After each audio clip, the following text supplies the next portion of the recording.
One man is being victimized by our own government. One man whom they fear, yet who millions love. One man who is willing to take the poison arrows of lawfare. One man whose voice has been taken away by a corrupt judge operating in a corrupt system. One man who has been ridiculed and insulted. One man who refused to back down. One man who refused to back down. One man who refused to back down. One man who stands between us and them. One man that wants to see America protected again. One man who wants to see America prosper again. One man who understands that a man is a man and a woman is a woman. One man who understands and protects the blessing of life. One man who wants to restore American exceptionalism. One man who once again wants to make America that shining city on a hill for all to see. A place where all the people of the world glowingly set their eyes upon. America. One man who unashamedly wants to make America great again. That one man is Donald Trump.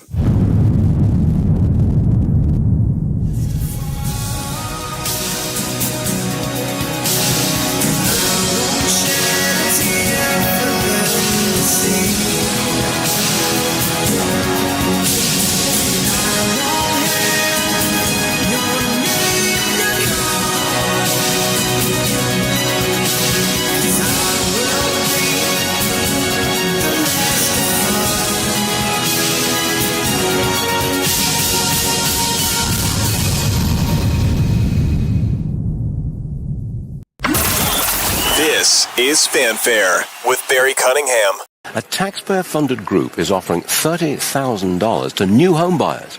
Lauren, you cannot apply if you're an American citizen. What's with that? Why would an American citizen apply for a taxpayer-funded program to get $30,000 for a new home? I mean, it's wild. The group is called Hacienda Community Development Corporation. They offer payment assistance in Oregon to DACA recipients, asylees, green card holders, basically any non-U.S. citizen. This is state-sponsored discrimination, Stuart. That's what it is. I mean, it's crazy. That's their goal. They want to open up housing and the American dream to non-U.S. citizens. Okay, I guess that's the reason why that's why we have an open border, because eventually these folks will vote and vote Democrat because they're the people who let them in. That's what this is about. Part of me wants to say crazy things happen in Oregon, but I think this will go far beyond Oregon. There is a critical shortage of houses across the United States, particularly in Oregon, and then they're giving $30,000 to non-taxpayers. Yeah, which will raise the price of houses. For everybody else. Pathetic. All right, Lauren, thank you very much indeed. Feeling good about that? How you like that? How you like that?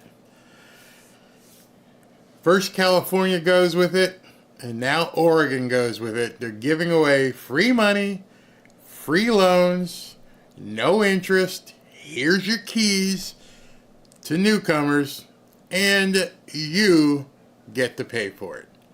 You get to spend your hard-earned money that you go to work every single day, or if you're retired, you already worked, and now you get to pay for a house for a newcomer. They get it scot-free. No interest. Here's your down payment. Pretty soon, I bet you're going to make sure you watch what happens. I bet you there is going to be a law that says when you get ready to sell your house, you have to give a newcomer the opportunity to buy it first. I'm telling you, it's coming. Mark my words, they're doing everything. They're bending over backwards to make sure that the newcomers get whatever they need to take over America. And we can't even say the words here. We can't even say certain words about what actually is going on without them coming down on us and saying you're being, you know the word, what's it, transphobic, homophobic, xenophobic. There we go. No, I'm not being xenophobic. I have no problem with anybody who earns a living, makes a down payment, and gets a mortgage the right way. And at this point, all of the conspiracy theories, everything that people said we were just making up, is now 100% true. There are no more conspiracies. I don't know if you guys have heard, but the Congress has concluded their report. They didn't release the information, but they concluded in their report that the guy who took a shot at Trump, quote, was not working alone. Oh, so there goes another conspiracy theory. If you don't realize that, watch my video from earlier this morning. If you don't realize that your country is under attack, it's going to be too late if you don't do something about it. I know there's a lot of people on the left, oh, you guys are just fear-mongering. Tell me how it's even feasible that I can't even say that word, a newcomer is allowed to step to the front of the line to get taxpayer dollars. Do you not think there are other people in Oregon who would like to buy a house? Are there not people in California who have worked very hard and they can't buy a house? I am so happy that Trump is down at the border and that he's going to be talking about some of this stuff very soon. He has to. This is absolutely insane stuff. So I'm looking at the screen, and looks like you and I are going to have some time to basically shoot the breeze and take some comments, because it appears, for whatever reason, they have bumped him back, and Trump is now expected, instead of expected to speak at 2:30, he is now expected to speak at 3 p.m. And it's only 2:07, so we got some time to talk. I had a show planned, but obviously we're going to have to change it and play it by ear here, which the best way to do it is to talk to you guys. You guys got questions, you want to talk about things, you got comments, let's go ahead and address those comments and get some real, viewer engagement going in here, because that was just the nuttiest thing I've ever seen. They're going to give away all this money, everything. How about the people that lost their houses in the last 4 years? Sorry, you're an American? Can't help you. It's not in the cards for you. A real president, thanks, Barry. Yeah, really. It's somebody, okay, let me just address this. Barry, they blocked your last live broadcast, said it was blocked because UFC copyright issues. Boom! See, it kind of helps to have some clout. If you go ahead and click on that video now, if you want to jump in there and watch that before you come back here, because Trump's going to be delayed, it is up and running. That video has been released from Armageddon. The dungeon gates have flown open. You can indeed watch that video. So, no worries. I told somebody on Twitter, I'm like, check back in about 15 or 20 minutes. We're going to have my people talk to their people, and then we'll get it all figured out. And it has been figured out. Thank you. How can I legally do this? Are you talking about getting a house with free money? Well, unless you came across the border and nobody knows who you are, and you don't have a job, and you might be an MS-13 or something, I don't know if you can do it. Excellent. Yeah, exactly. Okay. What happens? This is a great question. People don't like the answer to this. What happens when they can't pay for their mortgages? Are we supposed to bail them out too for that? It's going to be interesting to follow the entire chain of what's going to happen, because you're going to ask a mortgage company to give somebody a mortgage who you have no information on. You're going to just say, listen, we got to give this person a mortgage. No, they're not working. They just arrived here. So they got no residential history at all? Nope. They don't have any work history? Nope. How do we know they're good for the mortgage? You don't. Okay, so are you going to guarantee the mortgage? See, that's the next step. I want to find out who's going to be guaranteeing this stuff. Who's going to be putting their name behind it and saying, like Brigitte says here, what happens if they don't pay? Well, I can pretty much tell you the answer to that question. You're not going to like it, but Oregonians and Californians are going to pay. There's got to be a guarantee. There's no way anybody, you wouldn't lend somebody $20 if you didn't know they weren't going to pay you back. Otherwise, that's called a donation. If I wanted to donate you $20, here's $20. But if I'm giving you a loan, I expect to be paid back. So you have no way to pay me back. You got no job, no residential history. I have no idea. So who's gonna make sure I get my money back? Well, that's gonna be the government, in one sense or the other. Whether it's state, local, federal, it's gonna be the government. And at that point, you're on the hook for it, because we've seen how quickly these Democrats will try to forgive everything, when we know there's no such thing as forgiving, because somebody had to pay the money. So good luck with that. Anne Marie goes, that's correct, Barry. Yeah, that's what's going to happen. Barney Frank is back in the form of Kamala Harris. Those of you who don't know Barney Frank, he was someone who was trying to do all this stuff with the Dodd-Frank bill and mortgages and everything else. Give the boot to these newcomers as soon as possible. It's getting crazy. They already have a Visa card. They get $5 or $6 grand or something.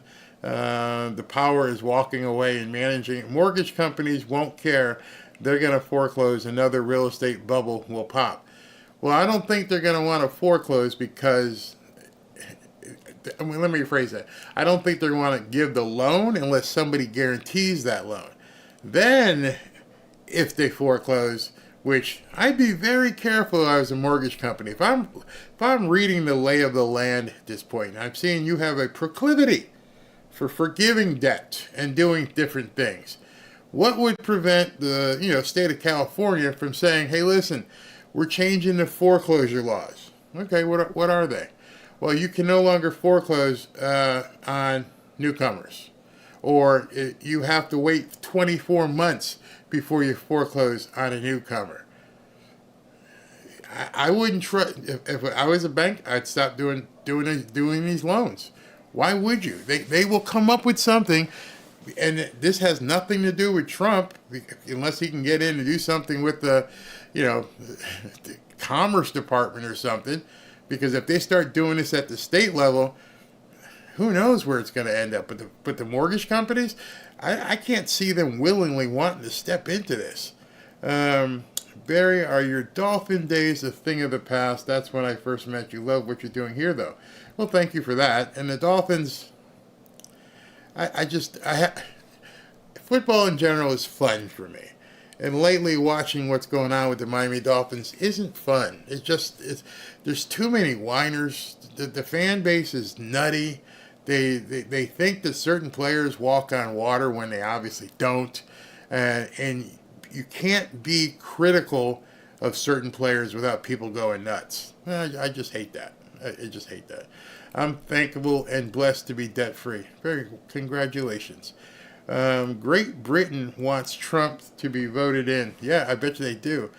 Arizona for Trump. Yeah, but watch out, because California's right there. Oregon's right behind him. And who knows if it bleeds into Arizona as well. We have to insist on voter ID.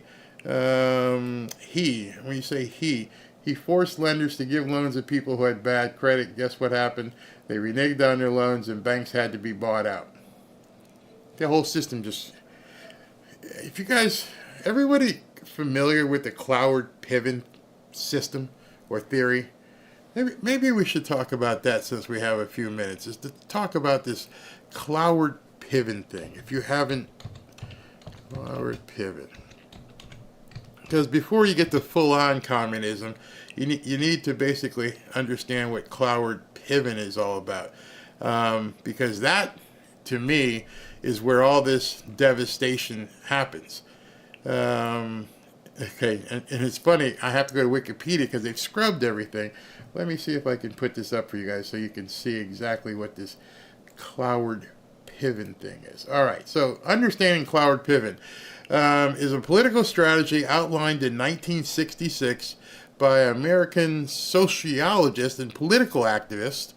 Notice how Richard Cloward and Francis Fox Piven. The strategy aims to utilize militant anti-poverty groups to facilitate a political crisis by overloading the welfare system via an increase in welfare claims, forcing the creation of a system of guaranteed minimum income and redistribution of that income through the federal government.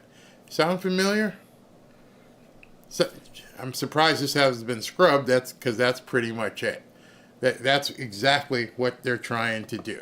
They're trying to enable the Cloward Piven strategy to implode the United States economy. You overload the welfare system where it cannot be paid for, and then you basically have to go in and redistribute money to pay for the stuff that you personally caused to collapse. You know what she said? Remember the quote that she said? You know, we all don't start from the same place, but we need to end up at the same position. So you're going to have to pay a little bit more so that, you know, people can catch up and be in the same spot that you are. She basically quoted Cloward Piven. And there's too many people walking around who don't understand what Cloward Piven is. When was this? When was it? 1966, right in the height of the hippie stuff, where they came up with all this, hey, let's take the money from the rich, give it to the poor, and what we'll do is we'll use the welfare system to implode the United States economy, then everybody will have nothing. And she's running with it. Absolutely running with it. And again, people don't know what's going on. If you haven't done your homework, you're in big trouble. They count on, the Democrats do, they count on other Democrats to not look. Don't even wonder what's going on behind the curtain. Just understand it's for the betterment of, as she says, the collective. You have to listen to the words that she says. I'm going to try and suffer through her speech tonight, but I'm sure we're going to hear a lot of that stuff said. Collective, equity. She's going to talk about that stuff. Believe her. That's what they want to do. Yeah, we may be stuck doing that, Giovanni. Yeah. One of the elites going to sell off their millions they made off the U.S. taxpayers for that redistribution. Good point. Can't believe how they lie with the video of them lying. That's because of your wonderful media. The media tries to pretend like it just wasn't said. I saw a great graphic, fantastic graphic today. I should figure out how to bring it up. And what that graphic said, as you know, we found out yesterday that they fudged nearly 1 million jobs. Just completely lied about it. The Commerce Secretary goes, well, I don't know anything about it. It's something Trump said. I don't believe it. No, the Bureau of Labor Statistics said it. Oh, I don't know anything about it. You lost 1 million jobs. You fudged it. You lied. Well, just to let you know, this graph had, how much time did the media spend on that? Huge story. I think CBS was 20 seconds. ABC was 0 seconds. NBC was 0 seconds. If you don't know, if you're not on Twitter, or if you didn't see people like me talking about it, it's like it never happened. It really was like it never happened. Cindy, I really hope Jesus returns soon. Oh boy, that none of this makes sense. It is truly helter-skelter at this point. Helter-skelter. The Borg, collective equals the Borg. You will be assimilated. Yeah, never bend the knee. I don't want to either. This is a great question. People ask me this all the time. Barry, are all these rich Democrats willing to give up their money to redistribute all their wealth to like the rest of us, Biden and Oprah? Nope. You see, that's the other part of the problem. People don't understand that you can't be a little bit pregnant and you can't have a little bit of communism. They think, hey, I'm friends with some of these people. We're going to all be okay. It's like having a shark as a pet.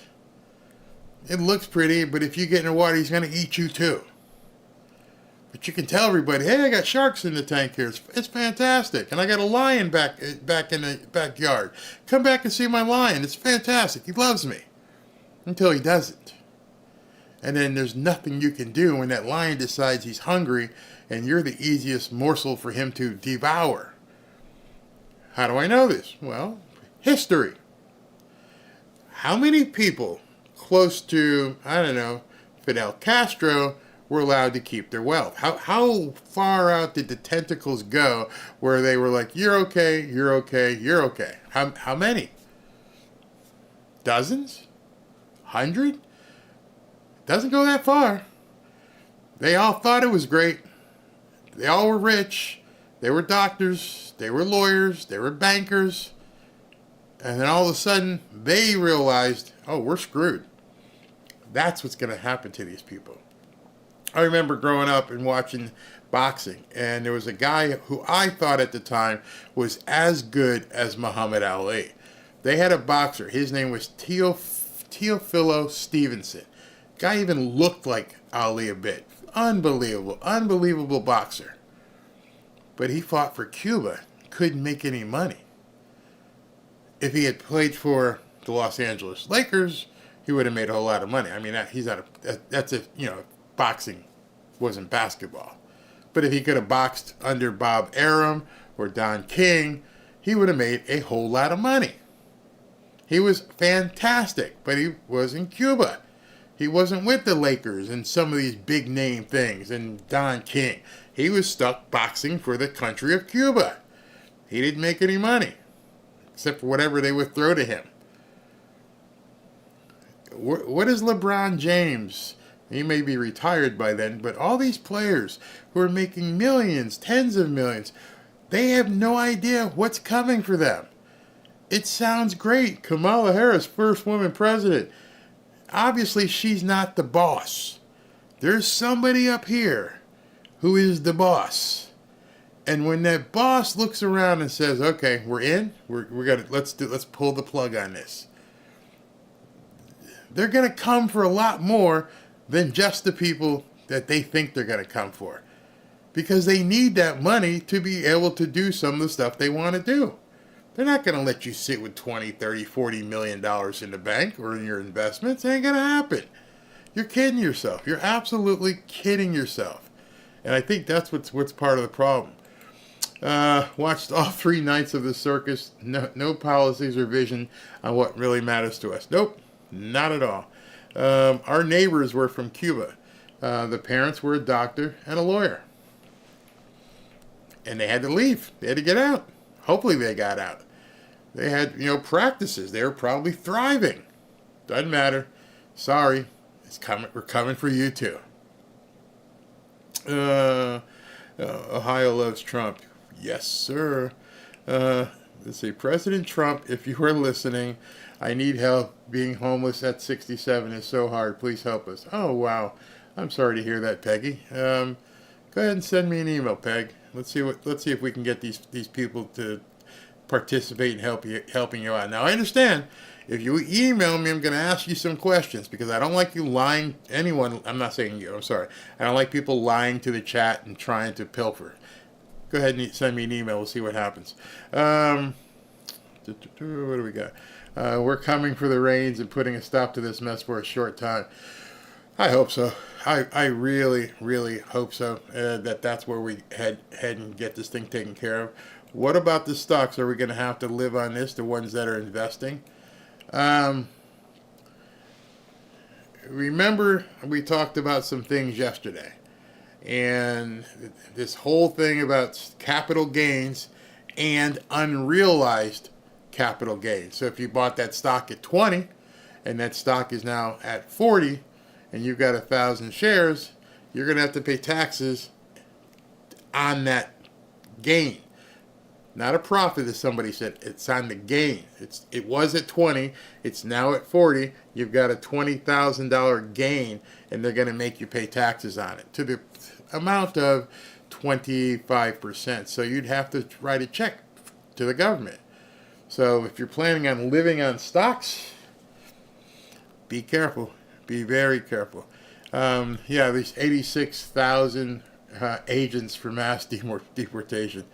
We're getting a short reprieve. Absolutely. That's what I keep saying. This is what I keep saying. They're coming for the ones that are helping them first. And how about media? They will put them in jail. I look at these people and I think that they are useful idiots, basically. Let me just check the camera, make sure nothing is going on at this point. Hold on, let me just make sure. They're still saying 3 o'clock. Okay, so just want to make sure. The media, useful idiots. Some of these people are making a ton of money. I don't know if you saw, there's a video out involving Chris Cuomo, who I believe is now working for News Nation or Newsmax, one of the two. And he pointed it out. He pointed out the hypocrisy. He's like, you're talking about doing all these things to, quote, rich people. And then he pointed up to the skyboxes and goes, those things up there that go on the inner ring of the arena go for $500,000 to $1 million per box. You're on the stage talking crap about those people. Just think about it. These are the people that she's raising money from. Companies, individuals that are paying millions of dollars to support Kamala Harris. And then you've got idiots on stage saying, yeah, we're going to take your money. Yeah, how's that going to work out? How is that going to work out? Yeah, they're just plain idiots. I'd have to agree with that. I wish I knew back in my younger days what you knew. Unfortunately now, I'm on Social Security with bad lungs, having to depend on the government to be in poverty. The illegals are going to come in and take it. I don't know how old you are today. And I understand if you're in failing health, it's going to be very, very hard. And it makes you feel helpless, hopeless, maybe both. But understand, if you can basically comment here, whether you're on your phone or you're at a computer, whatever keyboard you're using, if you can do that, merely just hitting your phone and sending a message, if you can do that, you have the ability to improve your position in life. We talked about that earlier with the whole escalator story from Michelle Obama. But the problem is that people don't tell people what they can do.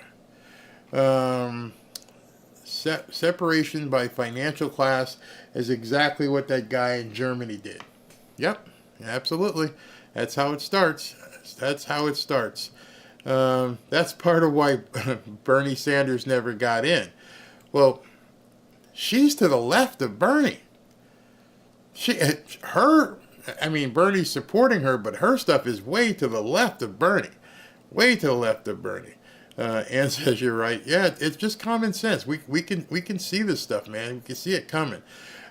He might need to, where was that? He might need to shorten, where was that? I'm still confused about the, there was somebody said he might need to shorten something. I missed that. Oh, there it is. Okay, he said he might need to shorten the border speech for his safety because he did mention that monsters come into our country. Well, I'm looking at the set, and it looks though, I'm looking at kind of where they're putting him. Looks like they've erected a barrier on a dirt road. You got the wall on one side. So this part of Arizona must still have a wall. And he's going to be behind this. It's not even a podium. It's just I'm looking at it's like a bike barricade where they're going to put him. And they've got all the media basically behind that bike barricade. So just so you know, this is not a rally. Obviously, it's not a rally at the border. He can't do a rally at the border. This is going to be another one of his speeches. So don't expect them to be very animated He's going to be very matter of fact. He's drawing attention to the border. He's drawing attention to the problem that we're having down there. So it probably isn't going to be a long thing. I doubt he speaks in Arizona. Man, I don't know. This man's got tiger energy, but I doubt he speaks for an hour out in the hot Arizona sun about the border. Yeah, Kamala is far left of Bernie. Scary far left. Barry, have you realized that God is using you to lead his people, gather his lost sheep? That's a heavy, heavy, heavy responsibility. I'm not a pastor, not trained as a pastor, not trained to do that.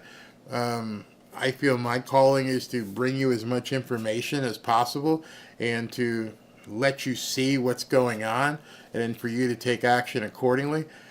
Tonight at 7 p.m., I do have Pastor JJ. We're going to do a prayer meeting after what I saw at the DNC this week, with them willingly pulling up a big blue bus as part of their political convention to, saying this as delicately as possible, to destroy babies and then make light of it and be happy with it. And here it said the entirety of the convention over and over from different people who got up on stage and said how great it was that, and we need prayer.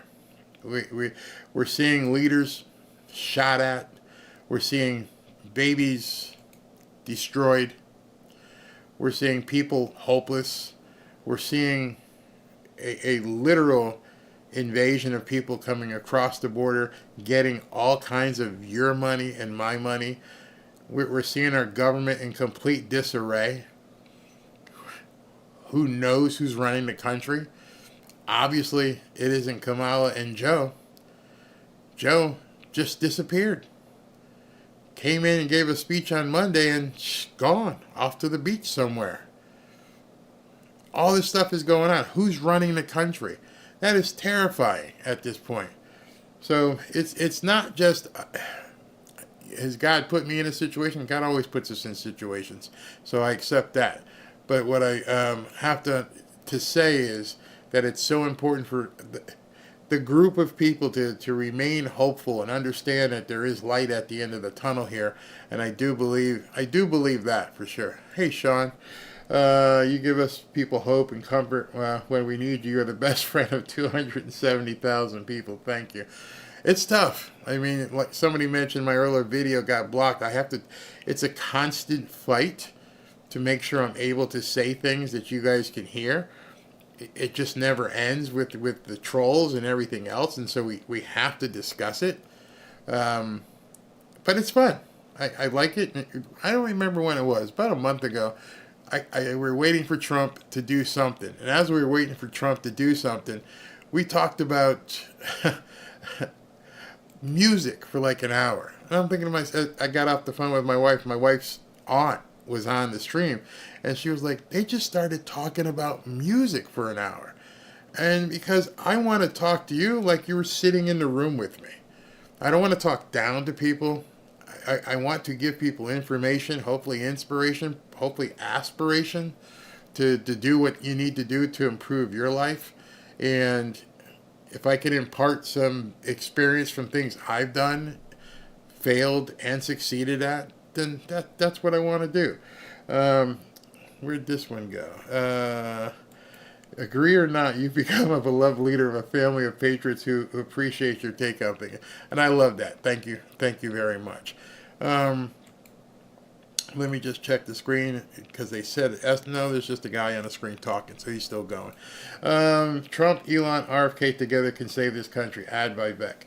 I was going to tomorrow has always been my polling data show. But tomorrow, I believe we have, let's see, we've got the RFK announcement and we have a Trump rally at 7. So I'm not sure if I can sneak it in there. But somebody had asked me earlier, let me pull this up, why the RFK endorsement and alignment was so important. So I want to talk a little bit about that. Let's dig into a little preview of the show tomorrow if I can sneak it in. I don't want to wait till Saturday. I actually want to talk about this. So while we're waiting for Trump, I've got a monitor up. So if we got 25 minutes, let me dig into this. So a lot of people are saying, hey, listen, is it really that big of a deal? If you watch even Fox News, you watch some of these news channels, they're like, yeah, it's not that big of a deal. You know, he's only going to be worth 1 or 2%. That's nationally. What you have to look at is state by state in these battlegrounds. What does RFK Jr. mean to Trump? So I started looking and digging myself, and as I dug and dug and dug, let me go ahead and do this. As I watch the screen, okay, here we go. I got this up so everybody can see. Let's talk about this. Let me just make sure I've got everything in place so I don't miss it when he steps up to the microphone so I can see that. All right, I can see. All right, so this is where we are today.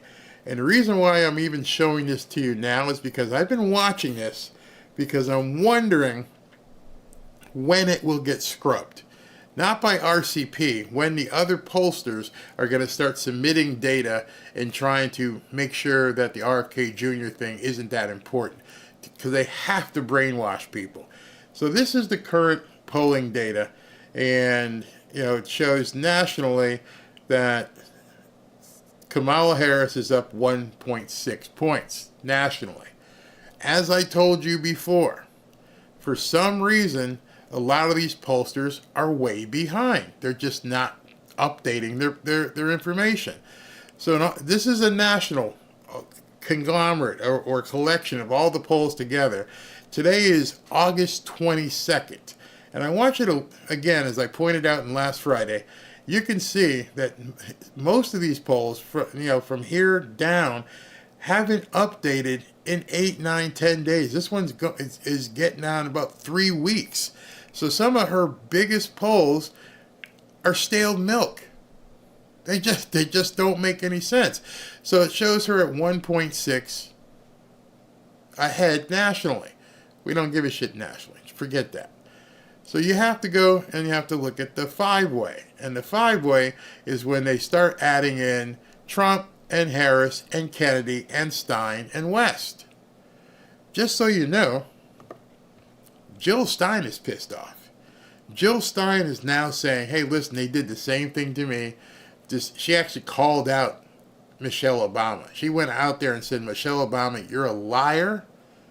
You do cheat. And you've been doing it to RFK, and you've been doing it to us. So you are a cheater. And I was like, you go, girl. So what does it mean? This is the general election with all 5. And it still shows Harris at 1.9. But now let's dig into the so-called battleground states. And we're going to do it based upon all 5 candidates. If you click Arizona, it shows Harris up by 0.6. However, again, you can see that some of these polls are weeks old. Weeks. You got the latest one was August 17th by Rasmussen, and it has Trump up 1. The other one, August 15th, New York Times Siena, which is bullcrap, has Harris by 4. Okay, Barry, what are you getting at? You showed us to us last week. All right. Look at this top column. I hope you can see it. It's got Harris 46, Trump 44, Kennedy 5.8, and Stein at 0.2. Now start adding this together. As you're looking at these numbers, now all of a sudden, if Kennedy and Trump come together, assuming most of the people in his camp decide to follow Trump, he automatically, Trump, jumps to a bigger lead.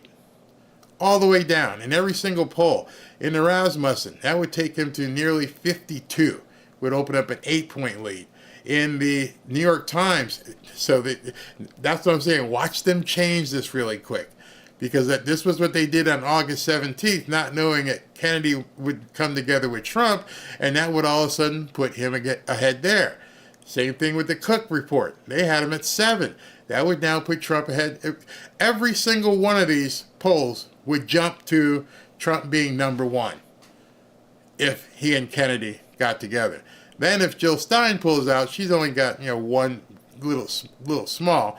But just look at the Kennedy. If those things come together, even with their fake numbers, they're going to have to fake it even more, because now they're going to have to say that Kennedy's people don't matter. Oh, they're not all going for Trump. Oh, only a small sliver are going to go for Trump. Okay. You're going to have to make something up. Count on it. It's what's going to happen over the next... They got to wait till tomorrow till the announcement. So they can't do anything until tomorrow night, which means it's not until Monday can they really begin posting stuff that is not going to hurt Kamala Harris. She's going to have her speech tonight. The party's over. And then tomorrow, after the party's over tonight, Trump and Kennedy make their announcement or appearance, it looks like. So right away, Arizona would basically be off the table. They can't cheat enough to get her ahead. That's Arizona. Now let's look at Nevada. Okay. Trump already owns Nevada. They can't even do anything here. In this regard, he has 5.3, meaning Kennedy. So he's just going to open up a bigger lead against her in Nevada. So we're going to have to take Nevada off the board. That's gone. Wisconsin, where they had her leading at 1.8, but he's got 5 points. 5 plus 44 is 49. He jumps to a bigger lead in, Wisconsin. All the way down the board. Look at those numbers. Kennedy's got 5, 4, 6, 5, 5, 6, 6, 6, 5, 3. All of those would put Trump a good ways ahead of Kamala Harris. That's why I'm saying they're going to have to fudge these. Let's look at Michigan. Michigan, even worse. Kennedy has almost 6 points. What's that say? 5.9. So, you see what I'm saying here? They're going to have to fudge this so badly to make it appear as though she has even a chance. That's Michigan. All right, let's look at Pennsylvania. Pennsylvania, 4.4. All this blue stuff would go away. It is going to be a monumental impact here. Between 4 and 6 points, all of a sudden shifting to Trump is going to be huge. North Carolina, and that would basically make North Carolina over at 4.3. And all these polls here that are just sitting on data, not updating anything. July 28th, Bloomberg. August 2nd, August 5th, August 14th. They don't have a chance. And then you look at Georgia, and that would just basically finish her off there. So I don't see, basically what I just showed you, I don't see how she can possibly win if they do this tomorrow. If they do this tomorrow, it's game over. As far as I'm concerned, it's game over. There's nothing that they can do at this point to make up for that, and they know it. And then so the pollsters are going to have to do some funny math real quick. They're going to have to do some really funny math really quick. I suppose Michigan is going to throw a curveball into their plans. There's only so many votes. There are only so many people. So there's not much of a curveball you can really throw into their plans, because whatever they tried to do and sue to get RFK off the ballot, Trump's on the ballot. There's no curveball to be thrown there other than cheating. And the cheat's going to have to be so high at this point. Good luck with that. Trump might even win New York too. I don't know. Maybe Massachusetts with RFK. Things are going to be crazy. They will still try and cheat. Yes, I'm sure. Of course they were. They will. The Dems are in quite a pickle with this. Tell one lie, you have to keep it up until it crumbles. And so now There's a reason why, and I've said it in my polling shows, there's a reason why these pollsters have been sitting on data. They're letting the other polls do whatever they need to do. They're not showing her stuff. I think a lot of them were waiting till tonight, hoping that she gets a bump. But she's been so stupid with these proposals that she's put out there. I just don't see it coming. I really, really don't see it coming. I want to show you guys a picture here and give you an idea where he's going to be speaking. Hopefully there's no sound. No, there's no sound. So it's this narrow alley here by the border. Where my mouse is moving right here, that's the microphone stand. So he's got on this side here, part of the wall that's been built. I don't know what this is, and you got a tower up here. And so this isn't a rally. This is a very secure position. I hope the Secret Service have people up on that hill over there looking down on where he's going to be standing, because I mean that's a perch right there. But you see what you can't see it, but what's in that tower? This tower right here. What's in this tower is a big machine gun and two guys up there manning sniper rifles. So that side, I don't know, anyone in Mexico, yeah, there, now you got a good shot of it. Look at that. These guys up here are he's got the long gun pointing that way. So this way must be Mexico, I guess. I'm not sure. But Trump's going to be standing right here between all this stuff. And I don't see anybody up in these mountains watching out. That's kind of scary. I mean, the guy up on that hill could, whew, yeah. Man, this man's got, cojones of steel doing this kind of stuff. Absolutely crazy. I'm sure there's military everywhere. They're gonna have those polls with her head with her ahead, so it will seem legit when they announce that she's won. These dirty rats. Well, that's what I was saying. I was saying that there's only so many votes, though, and it's going to be very hard. Yes, they will try. I'll agree with that. If RFK is at 6% and Trump gets like 70% of those voters, it should be about a 1.92% bump to Trump. That's substantial. Absolutely. And that's just him endorsing. So if you're a RFK Jr. fan and you're like, not only is he endorsing, but he's saying, I'm going to be a part of the administration, that is that's not just an endorsement. That's not a Nikki Haley pat on the back. I'm endorsing him, and I'm going to be working with him. So if you believe in me, I'm going to be able to get into this administration and work on behalf of the people who believed in me. And we're going to get in here, and we're actually going to shake some shit up. That's much different. Much, much, much different. If they're not smart enough to have someone on those hills, maybe that's not the smart part. Maybe it's because they don't want somebody on those hills. I mean, I'll show it to you again. I mean, that scares me right there. I mean, I don't know who has access to it. I don't know if they'll have a drone flying over it or something. But the fact of the matter that they need a guy with a machine gun up in that tower sitting right there. And those hills, I see, trees at the very top of it.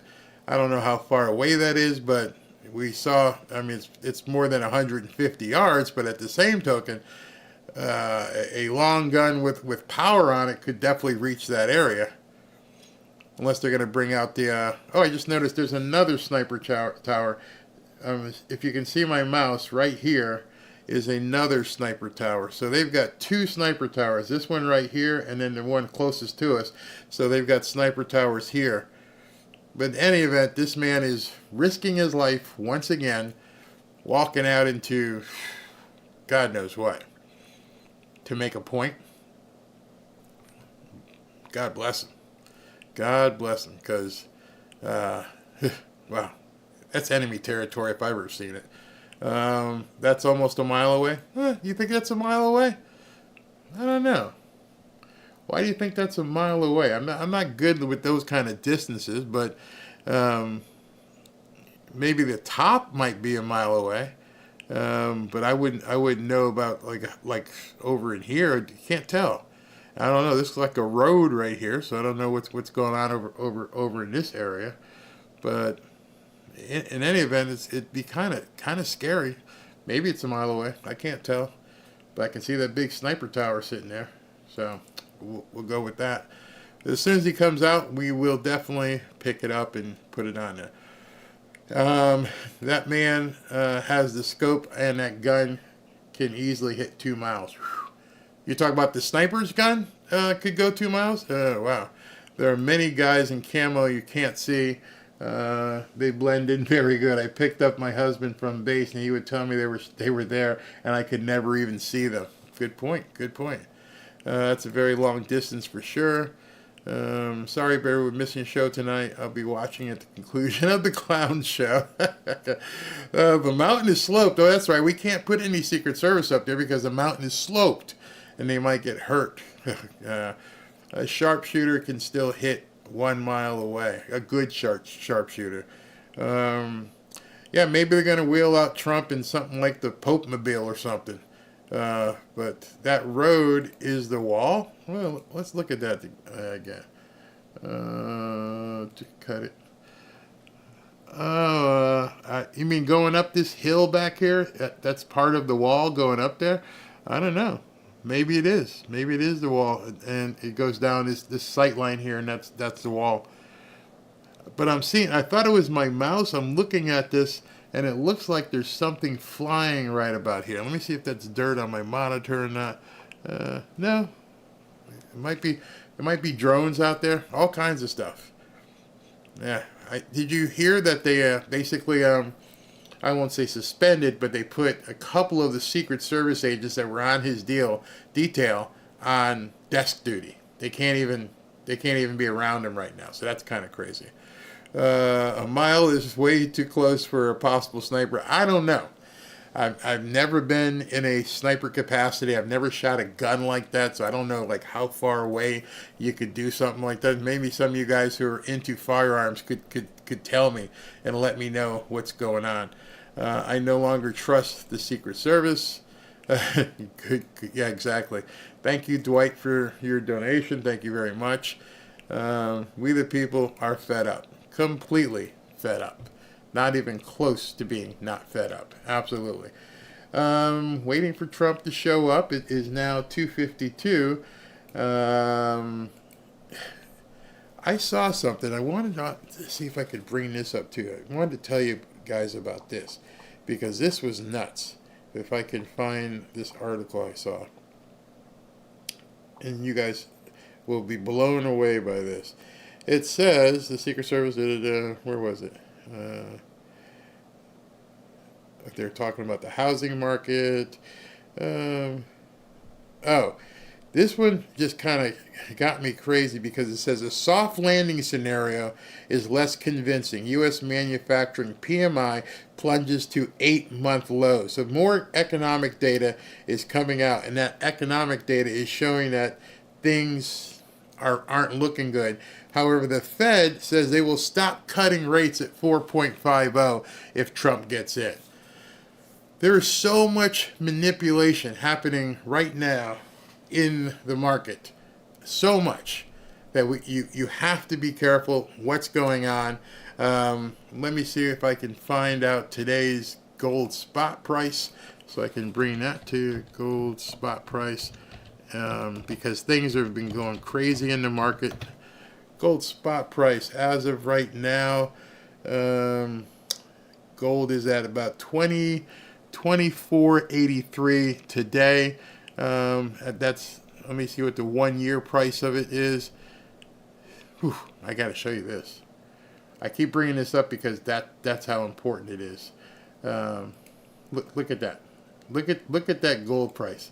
It's absolutely insane. It just keeps up at near record pricing. It's not changing. No, I'm not going to open an account with you. I already have an account, and I've got my account with Lear Capital. If you guys want to begin investing in gold, contact Lear Capital. You know that inflation is still on the rise all across America, and our dollar is being devalued more and more every single day by the Federal Reserve and their massive money printing schemes. So you have to ask yourself, are my investments really safe? I doubt it.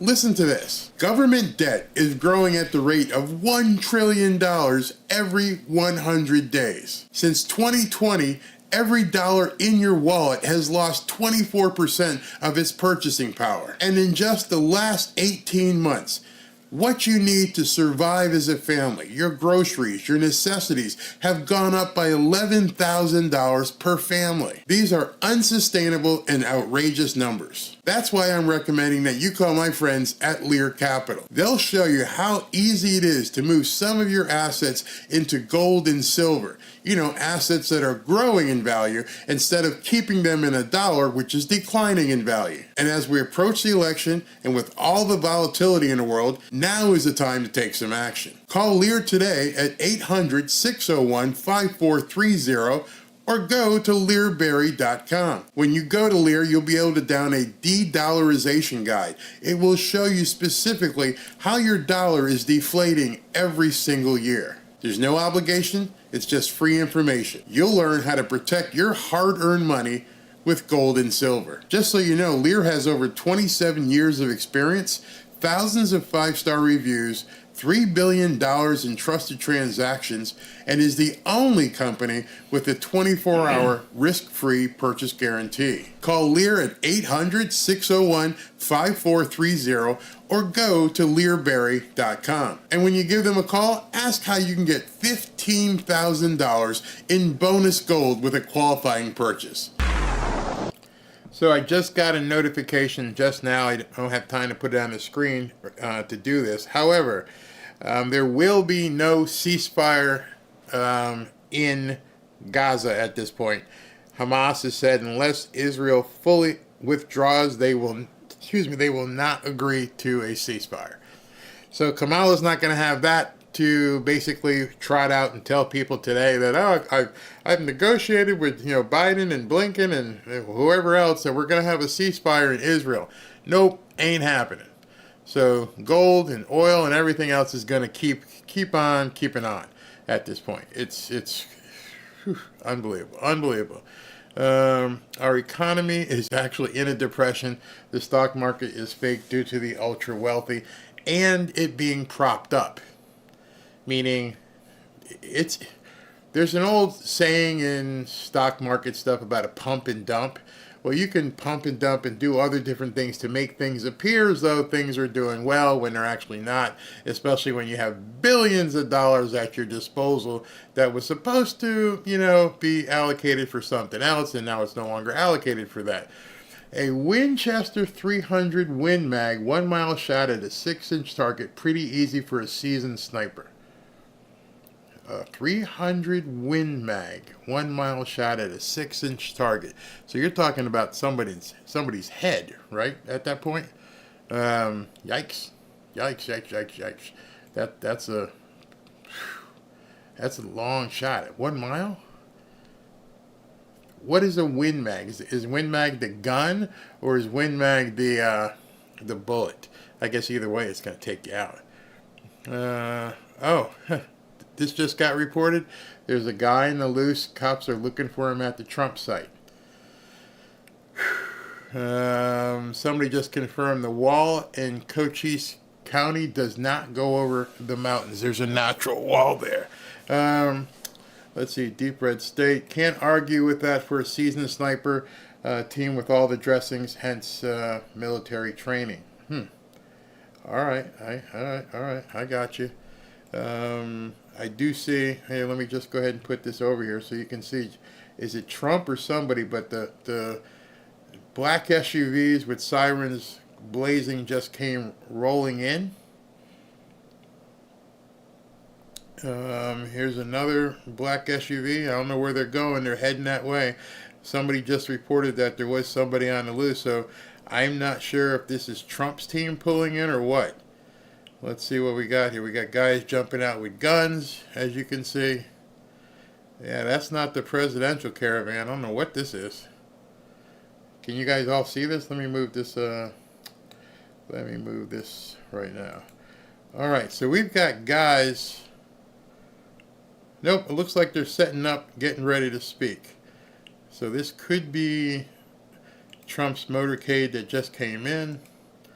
Let me make sure I've got everything in place so that if that is the case, it comes in. I've got 2 feeds. Interesting. Interesting here. We got guys in motorcades showing up.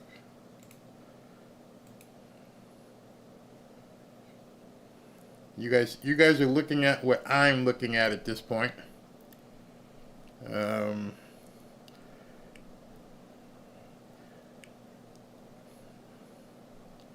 Not sure exactly what it is, but it appears to be them setting up. I'm seeing billboards. Don't know if Trump would be in one of those cars. Let's go ahead and take a listen in. Let's listen to what this may be at this point. Point, based on the movement that I'm seeing on the ground, I believe he is in the vehicle. I don't see the remainder of the motorcade here because it's very, very limited space. As also you mentioned, there is remnants of President Trump's wall that has yet to be built. That is all over the place. As far as the eye can see, there is just piles and piles of steel from when President Trump was in office, and unfortunately this wall was cut short. But it does appear, based on the movement that I'm seeing on the ground and security on the ground, that President Trump has arrived. He is expected to tour the area for about 15 or 20 minutes or so before he gives his remarks. But we're starting to see, it looks like, some members of the public and maybe some figures here in Cochise County arriving on site with the rest of President Trump's entourage. And again, just to confirm, we do have confirmed reports that this is an active search for a real threat. The helicopter is still circling the area. I can tell you that Secret Service does have their eyes all over the area. A little tense here on the media riser, I'll be honest with you. We don't know what to expect, but obviously we do feel pretty secure with the security that we have. Definitely security around the media area has increased as well. So we will keep you up to date as we learn more. Yeah, definitely. That's RSBN correspondent Mike Fortin live along the southern border. I'm Matthew Alvarez here at the RSBN studios. I believe I did see the 45th president and hopefully the 47th president outside of the SUV there. A number of people surrounding him in the sense of security and officials from that area. Obviously, he would not get the green light at this point down there, especially with some of those reports that are out there with that man that was saying some threats. But at the end of the day, we know he wouldn't be walking out of that SUV if it wasn't a safe spot there with a number of local law enforcement, state, county, federal as well. There along the southern border as President Trump is getting that look. He talks about this a lot in his speeches. He says, I've got miles and miles of wall that I've built, but also, you see it right there. That is the wall that President Trump has not been built yet. The steel for that wall. So he's getting a real close look at that right now. And of course, we'll be spending some time with a number of American families that have lost loved ones due to this terrible open border problem that has brought in a lot of crime, has brought in fentanyl, has brought in more than 10 million illegal immigrants from the southern border. On top of that, the possibility of non-citizens voting in our U.S. general election some 74 days away. Mike Fortin, your thoughts right now, sir, as you see President Trump.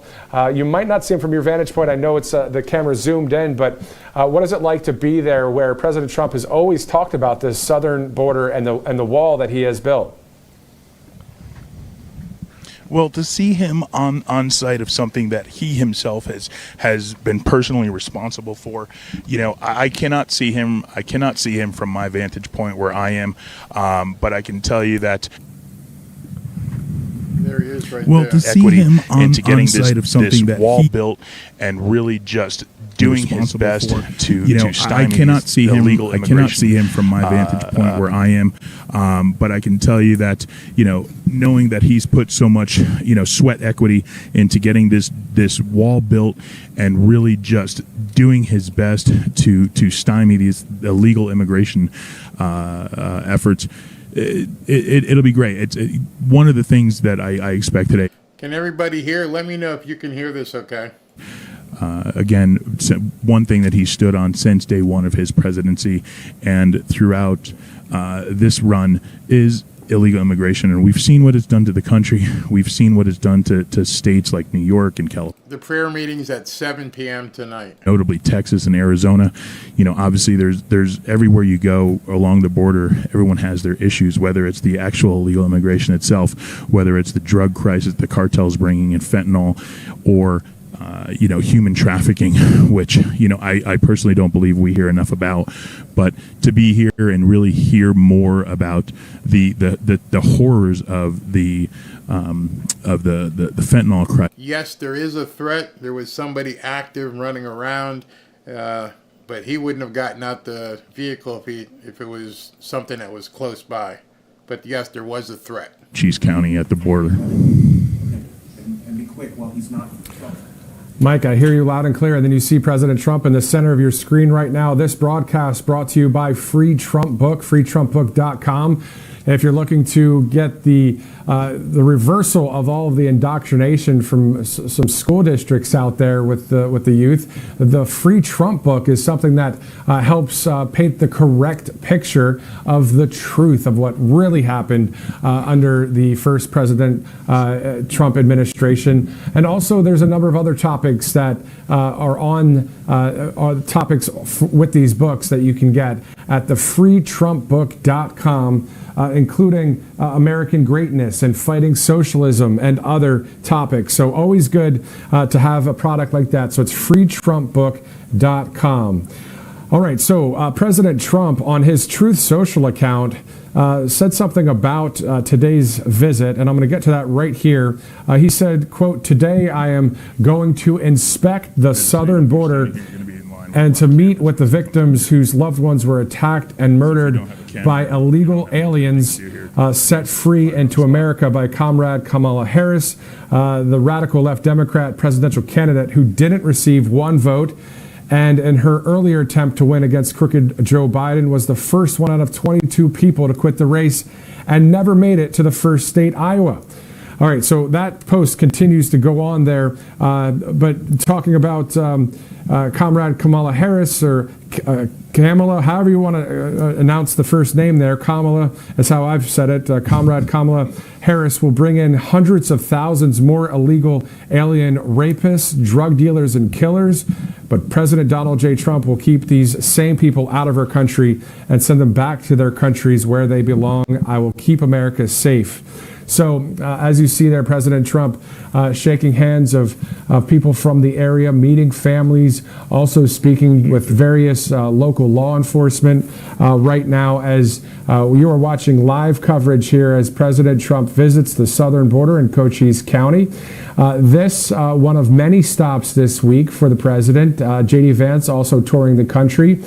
Tomorrow, President Trump will have a huge rally in Glendale. Prior to that, a stop in Las Vegas. But the story of the day right here, the truth teller, President Trump, the common sense president there on the southern border, is something Harris has done maybe once under the Harris-Biden administration. So as you guys know, a lot of lies on the left from the DNC in Chicago all week. They all sound like they're true, but they're not. That's just twisting the truth. And that's what they've been saying about the 45th president all week, mentioning his name. Mike, as you know, Mike Fortin live there in Cochise County. I mean, can you believe it? 314 times they've used President Trump's name so far this week, and that is pales in comparison when they've talked about the economy maybe six. Just want to let you guys know, is it amazing or not that everybody else is basically in, loungewear, leisure. This man, I guess he has to wear a suit because of a bulletproof vest, but it's got to be like 90 to 100 degrees out there in the desert down by, the border, and everybody else can kind of relax. This man can never, ever relax. He's got a giant suit on, which I'm sure is his bulletproof vest. And it just goes to show President Trump has been to the border many, many times. I don't know that we've seen President Biden at a border in his 3.5 years. I may be wrong, but I can tell you that without a doubt, Kamala Harris, the border is among the last things that she's concerned with. I believe that they really just are truly out of touch. They're all so wealthy. It's ironic how wealthy the Democrats are, wanting, such equality and wanting to give, those less fortunate, more quality, while, folks like Oprah are standing there worth $2 billion and talking about equity and getting chances and things like that. It's really just disgusting to hear that these people are so out of touch. And you look at something like the Maui wildfires and so many innocent people affected and lost their homes, and you have someone like an Oprah, asking to donate money when herself barely donated, I think it was maybe $1 million. And we're talking with someone who's worth over $2 billion and isn't doing more to help people, but can go up there and push the lies of the Democratic Party, push the lies of Kamala Harris, Tim Walz, and again, not giving anything of substance, just telling us how bad Donald Trump would be. And we know that that's simply not the case. Passing those lies off as truth during the DNC, it's just been a really terrible look and a really terrible display for the Democrats this past week. Exactly right, Mike, and that's a lot of the lies on the left that are happening. Now, I want to let our viewers know our audio, our camera vantage point is way back with the press riser. There are only a few radio and maybe some others there, but this is President Trump now walking closer to the podium, so we didn't have audio on that. That's pretty far. Our camera actually zoomed in quite some distance to that point, and that southern border there is not a place that we can just kind of roam and walk around. That's a very secure area, especially on the heels of a report that we shared with you earlier. So only a select few are there. Obviously, all of the other cameras do not have the audio of what President Trump is saying right there specifically, but we do know that he will be saying most likely all of that information as he takes the podium. We'll have that obviously live for you here on Right Side Broadcasting Network. He's meeting with family. There's no way they can keep him out there that long, so I expect these are going to be some short remarks, because my gosh, I can't imagine him being out in the open in this heat for a long period of time. Vantage point there, right next to some of the steel that was for the wall that he was intending to build, and he will continue to build that under a second Trump administration. He'll be able to finish the job. So President Trump standing not too far from our cameras, but definitely not close enough for any of the media that's on that press riser right now to hear the actual audio. We do see that one camera there, but that is it. But we do know that he'll be walking, of course, closer to the podium and will be delivering his remarks there along the southern border. Yet another action speaking louder than words with President Trump. It's not just talking about the border. It's not just saying that he wants to build a wall, and he built, hundreds of miles of it down there in the south. But he's also visiting it right this second. While the left wing, the Democrat leadership, they can complain all they want about the economy right now. They can complain all they want about illegal immigration. But as you guys know, watching at home, they are not doing anything about it. They're so-called in power right now, and they're complaining about the economy. They're complaining about the border. Well, they're the ones that already have the so-called office. We all know what happened in 2020. We know that President Trump should actually be wrapping up his second administration right now, if you want to hear my personal opinion, right? but we do know that he is obviously running for all of America as a president for all of America this 2024 election cycle. Let's go back to Mike Fortin there. Mike, we were talking before, you being you said you're from Florida, you've been living in California, and now you've moved since then. But the southern border is just, for the people that live in Pennsylvania or Kansas or Idaho and all that around the country, they don't understand sometimes how terrible it is living along the southern border, even though sometimes they do get shipped there, illegal immigrants do as well. Yeah, I think these people walking with him must be parents of victims. The lady in the red dress, the lady in the green, they're probably parents of people who had victim. I know the bald-headed guy there is somebody in the Border Patrol. I think he's Border Patrol Union head. So he's going to be speaking with him, and it looks like he's stepping to the mic. Their property running, excuse me 1 second as we get to remarks. Border Patrol Union. 27 years I've been defending this border, and I can tell you that we have never seen a border as chaotic as the one we're at now. The southern border and now the northern border are completely out of control. Under President Trump, we had the best policies in place that dropped levels to the levels that were the lowest in the history of this country. Now we have the complete opposite. President Trump knew exactly what needed to be done. He listened to the experts. To my right is what we call Trump Wall. This was wall that was built under President Trump. To my left, we have what we call Kamala Wall. It's just sitting there doing nothing, laying down. That's what this border's become, an open border. The country on the national stage isn't respected because we need somebody strong like President Trump. We need him in there to make sure that we close the border, protect our fellow citizens from the amounts of Chinese fentanyl that's crossing the borders, making its way into cities and towns across the country, killing our citizens. Hundreds and hundreds, thousands and thousands of people are dying every day. Cartel violence is at an all-time high.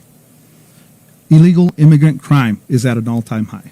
We've got our citizens, our brothers, sisters, mothers, fathers, friends, neighbors that are being killed every day by illegal aliens that are committing crimes that were brought into this country. Make sure, if anybody, let me know if you guys can hear.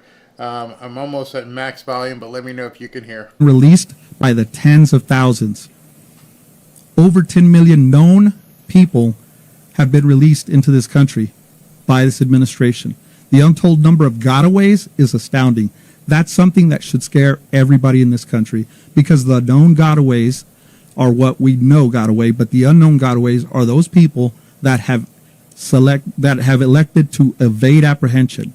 And by evading apprehension, they're telling us one thing: they do not want to be caught. These are bad people, criminal aliens. We need somebody strong on this border like President Trump.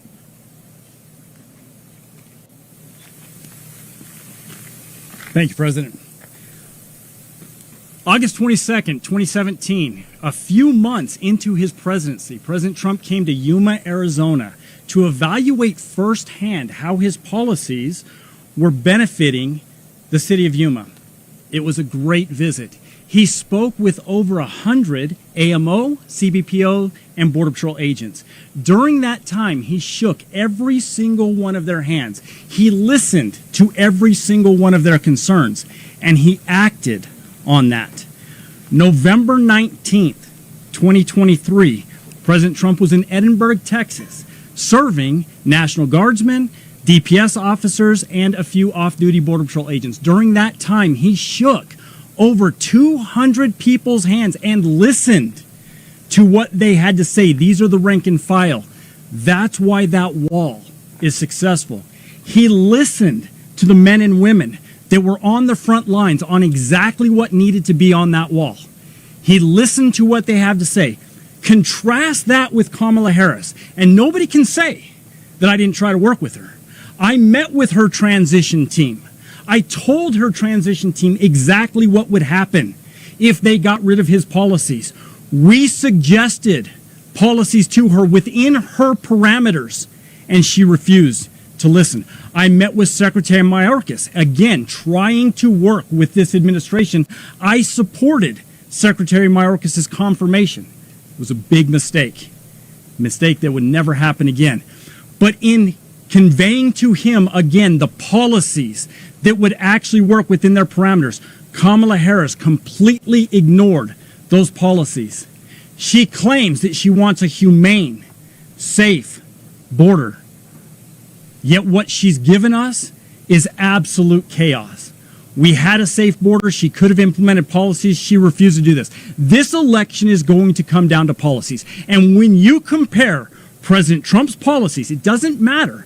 Economic policies, foreign policy, border security policy, it doesn't matter.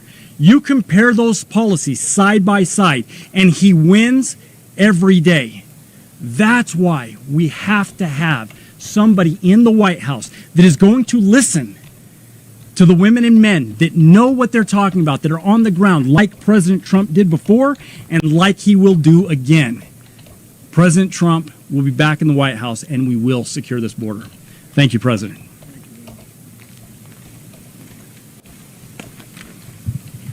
Good morning, everyone. My name is Mark Downs. I'm the sheriff here in Cochise County, Arizona here, and also the chairman for National Sheriff Association for Border Security. Let me just say, on behalf of America's sheriffs, behalf of my good citizens here and all those who wear a badge, thank you, President Trump, for coming here. We appreciate you, and it's good seeing you again also. I will say this. My community's tired. My community's frustrated.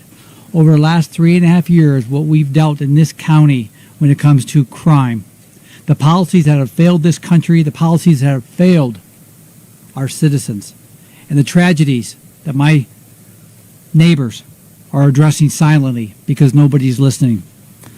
Over the last 31 months here in Cochise County, to see the real impact of a community, we have booked 3,762 people in my county jail for border-related crimes. These are not immigration issues. These are border-related crimes up to double-digit murders. It's cost my county $12.5 million. I get $0 from the federal government on that. When President Trump took office, 6 years ago, you probably never heard much about fentanyl. President Trump's last year in office, in 2020, there was a little 2 million pills seized in Arizona. Last year, there was 111 million fentanyl pills seized in Arizona. You wonder where the epidemic's coming from? It's our cartels who have been allowed to commit these crimes. And I'll say this, thanks to 51% of Congress, we have cut our DEA budgets in this country. We have less DEA agents in Arizona than we ever had before, and we lead the nation with fentanyl. I will say this, here's the community touch, our neighbors. These mountains right behind me here, we had a Border Patrol agent attacked early in the morning by 2 migrants, came across the border illegally, tried to cut his throat. Months later, had a deputy tried to interdict a smuggler at 100 miles an hour who met Mr. Trump, President Trump, this morning, almost killed. We called the chaplain because we thought he was leaving us. The impact we saw on that. The river behind you, we had the cartels trying to kidnap my deputies, my border team, to torture them. We had the cartel come across the border early mornings to kidnap and kill one of my deputies because they're allowed to think that way. They're allowed to think that way. My deputies, troopers, agents, and officers in this county have endured more harm by the hands of the cartels, and no one is addressing them except local law enforcement and our agents and our troopers. I will say this as I close out. America's sheriffs have stood strong on the voice to secure our borders. We have tried everything to meet with President Biden and Vice President Harris, the border czar. They are the first, this is the first president administration in modern day that has never met with one America's sheriff to address border. That's a shame, and you wonder why we don't have engagement, prioritization, and that's why we're suffering this country. When President Trump was president, I was at the White House more than you could think of. He was always there for us. I can assure you, Mr. President, this community and our law enforcement professionals will never give up hope. To us, hope is confidence, hope is commitment, hope is courage, and your visit today renews our hope here. Thank you, Mr. President, for being here.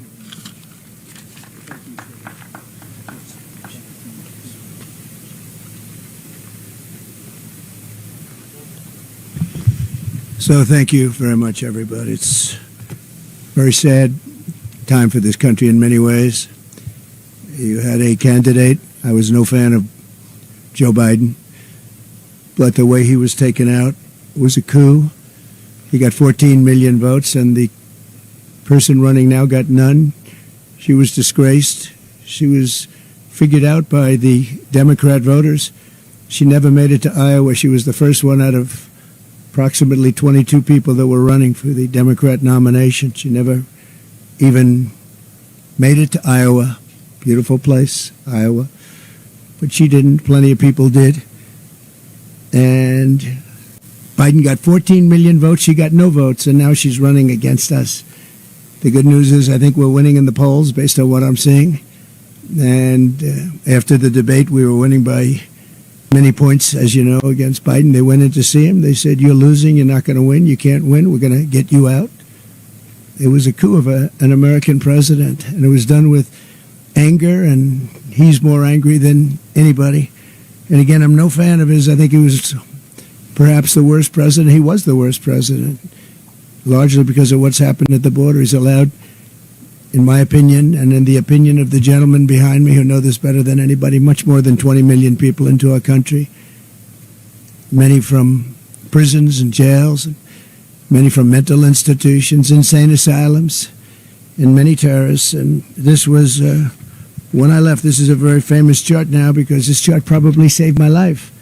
But this chart is showing, the arrow on the bottom shows that this was the lowest. This was the last week in office for me because of a horrible, horrible election where I got many millions more votes than I got the first time, but didn't quite make it, just a little bit short. We got to clean up our borders. We have to clean up our elections, or we're not going to have a country. But that's my last week. The arrow on the bottom, you see, that's the lowest point, as the gentlemen were talking. That's the lowest point in the recorded history of the border. This was done by Border Patrol. This wasn't done by Trump. This was done by Border Patrol, working with ICE and law enforcement. And that's what we're going to do. Again, if you take a look, interestingly, at all of the wall that's laying on its side, that could have been put up in a matter of weeks. It was all set to go. It was all cut out. And if you look at the top of the mountain behind us, it was all shaped, all ready to go. Could have been put up in a few weeks. Much of it's been sold for 5 cents on the dollar. It's very expensive. I worked with Border Patrol very closely. We worked, Brandon, we worked with all of Paul, all of your people, and we wanted to design something that worked. And we actually had mountain climbers. We even had drug climbers. They call them drug climbers. They can get over a wall so incredible with 75 pounds of drugs on their back. They can climb up things. And we designed this after looking at a lot of different designs, and that's an anti-climb panel that makes it very tough for somebody to climb. This was the one that they wanted, a little more expensive version, but this is the one that's a very important panel on top, and it's called anti-climb. And this was put in here just to shade us because there's a lot of rough people on the other side. So I figured you're the media, you want to be shaded. This gets taken off. This is just temporary to shade us from potential hazard. We know about hazards. But all of this wall was built at great expense, and all it had to be, erected, which just had to be stood up on its end, concrete on the bottom, goes down 6 feet. That also went down and shielded from tunnels because we went down about as far as it's practical for them to go down. They build tunnels under walls. We went down pretty deep. We'd go down a lot deeper than the wall, made it very tough for them. And we stopped that, and we stopped people from coming over. But when they refused to, I built hundreds of miles of this, by the way, as far as the eye can see. You look at the other direction, as far as the eye could see, and then I'd hear people say, "Oh, he didn't build the wall." We built the wall. We built much more than I was anticipated to build, and we were going to build an extra 200 miles. Much of this is that, which is much more than I said I was going to do, because as we built it, they would go around the edges. So we were going further and further out, and it worked. We had the best numbers ever, and we had them largely because of the wall, and also because the Mexican military helped us, which they never helped at any time. They never helped. and we were very proud of it. So we went from the best numbers in recorded history to the worst numbers in recorded history or any other history. And we have a Marxist that's running, and I don't think you can let her. This country is not ready for a Marxist president. She will never build the wall. She doesn't want to build the wall. She's only saying if she changes her mind, it's only because she wants to get elected, because who wouldn't want to have a strong border? You need strong borders and strong elections, and we have neither. But we're going to have very strong borders, and we're going to have very strong elections soon. The people are fed up. It's common sense. The people are just fed up. And you saw it. Everybody coming from the airport saw the thousands and thousands of people lined up. It looked like Lindbergh coming in from what he did at the time. Broadway, it was amazing when you see all those people it was a long drive from the airport, and so many thousands and thousands of people. The people in my car said, I've never seen anything like that. We're in the middle of an area that's not well populated, and to have thousands of people like that is pretty unbelievable. I hope you got to see it, and I hope the press writes this story fairly, because it's a story of disgrace. We had a border czar who was the border czar. She loved the title, but she didn't want to do the work because she's lazy, and probably more importantly than being lazy, she wants to have an open border. And you say, who would want an open border where criminals can pour into our country? And all you have to do is walk up there, if you have the courage to do it, and go to that open section, stand there for a little while. You'll be running back here very quickly. You really have to write this fairly, this story, because you people don't want to talk about the border. You don't want to talk about the bad things that are going on in our country. We're going to end up not having a country. You're not going to have any media. We don't have media. They don't have media. They do their own media. They don't need media. But you really should cover this story fairly. Before I begin, I have some, I think, very good words on the border and what to do and how to solve the problem. We had it solved. All they had to do is leave it. Leave it. Just leave it. But before I begin, I want to address the fake job numbers on top of everything else, fellas. Fake jobs. The fake job numbers that the Harris-Biden administration has been reporting for the last year. Thanks to a leaker yesterday, meaning probably in this case a patriot, they were forced to release numbers. They claimed falsely that they created 818,000 jobs. So they said they did almost 1 million jobs, 818,000 jobs that actually didn't exist. They were phantom jobs. They're called phantom jobs. The reason they did that is because I was even a little surprised their job numbers look better, because I know the economy's lousy. Everyone here knows it's lousy. These people behind me know it's lousy. We have the worst inflation, I believe, in the history of our country, and that's absolutely killing people. But it's 818,000 jobs, almost 1 million, and these are just the jobs we found out about. There's a lot of other false things that now are being looked at. That number will increase. So they reported false numbers, and this isn't a revision. There's never been anything like this. This is a fraud put out by Harris and by Biden, and they were going to release the real numbers. It's called a revision after the election, but it got found out before the election, and I hope you're going to write about it. But it's a big story, and it's a story that's going to be going very far. The people are very upset about it, including government officials are very upset about it. Even people that are Democrats are because it's a pure fraud. You know, when you have a revision, you have a few jobs one way or the other, and they get it straight at the end of the month. But this one was sheltered for a long time, and they wanted to release it after November 5th. I wonder why, when it didn't really matter too much, but even then it mattered. But so I hope you're going to report it. Almost 1 million jobs were phantom jobs. They were fake jobs, just like a lot of reporting is fake.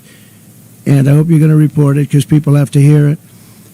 They didn't want these numbers to come out, and they did come out, and I really, the whistleblower or whoever it was that got them to have to do it, somebody today, a high official said, well, we don't really believe those numbers because Trump gave them. I didn't give them. I got them from the administration, from the Labor Bureau, and these are the stats that were just let out. In fact, officially, I mean, they just came out. They were released in, officially released. Those are official numbers. Has nothing to do with me. I just happen to be playing the role of a reporter for a change. But I hope you're going to do something with it, because I think it's a serious thing. It's the same as everything else. And I'm so glad that we decided to do this. It's a little dangerous to do. I hate to tell you, you guys are in danger with the kind of weaponry that we have, but I felt it was important to do. And this kind of stuff that they put up to shield us, I'm going to make you feel not so good. It doesn't mean a thing compared to what comes through there, but at least they can't see you. But it's dangerous territory, and these people have an unbelievable courage. The Border Patrol, ICE, the police, local law enforcement, unbelievable. I don't even know how they do it. They talk about, I was courageous. I was encouraged. These people are courageous. They go through this every day. And the amount of horrible injuries sustained in fights and shootings are just incredible. Not reported, but incredible. We're here today on the southern border in Arizona, where Comrade Kamala Harris, I call her comrade because she is a radical left Marxist. She wants open borders. She wants our country. I don't understand why anybody would want it, but she wants our country to be open to the world's criminals so they can come in and rape and pillage and do whatever they have to do. But she's the most radical left person who has ever run for high political office in our country's history. And by the way, the governor, who's done a poor job as governor, Minnesota, Walz, he's done a poor job, very poor job. His numbers are horrible. People are fleeing his state. I love his state. We should have won his state twice, but a lot of hanky-panky goes on there. Hasn't been won since 1972. Richard Nixon was the last one to win it.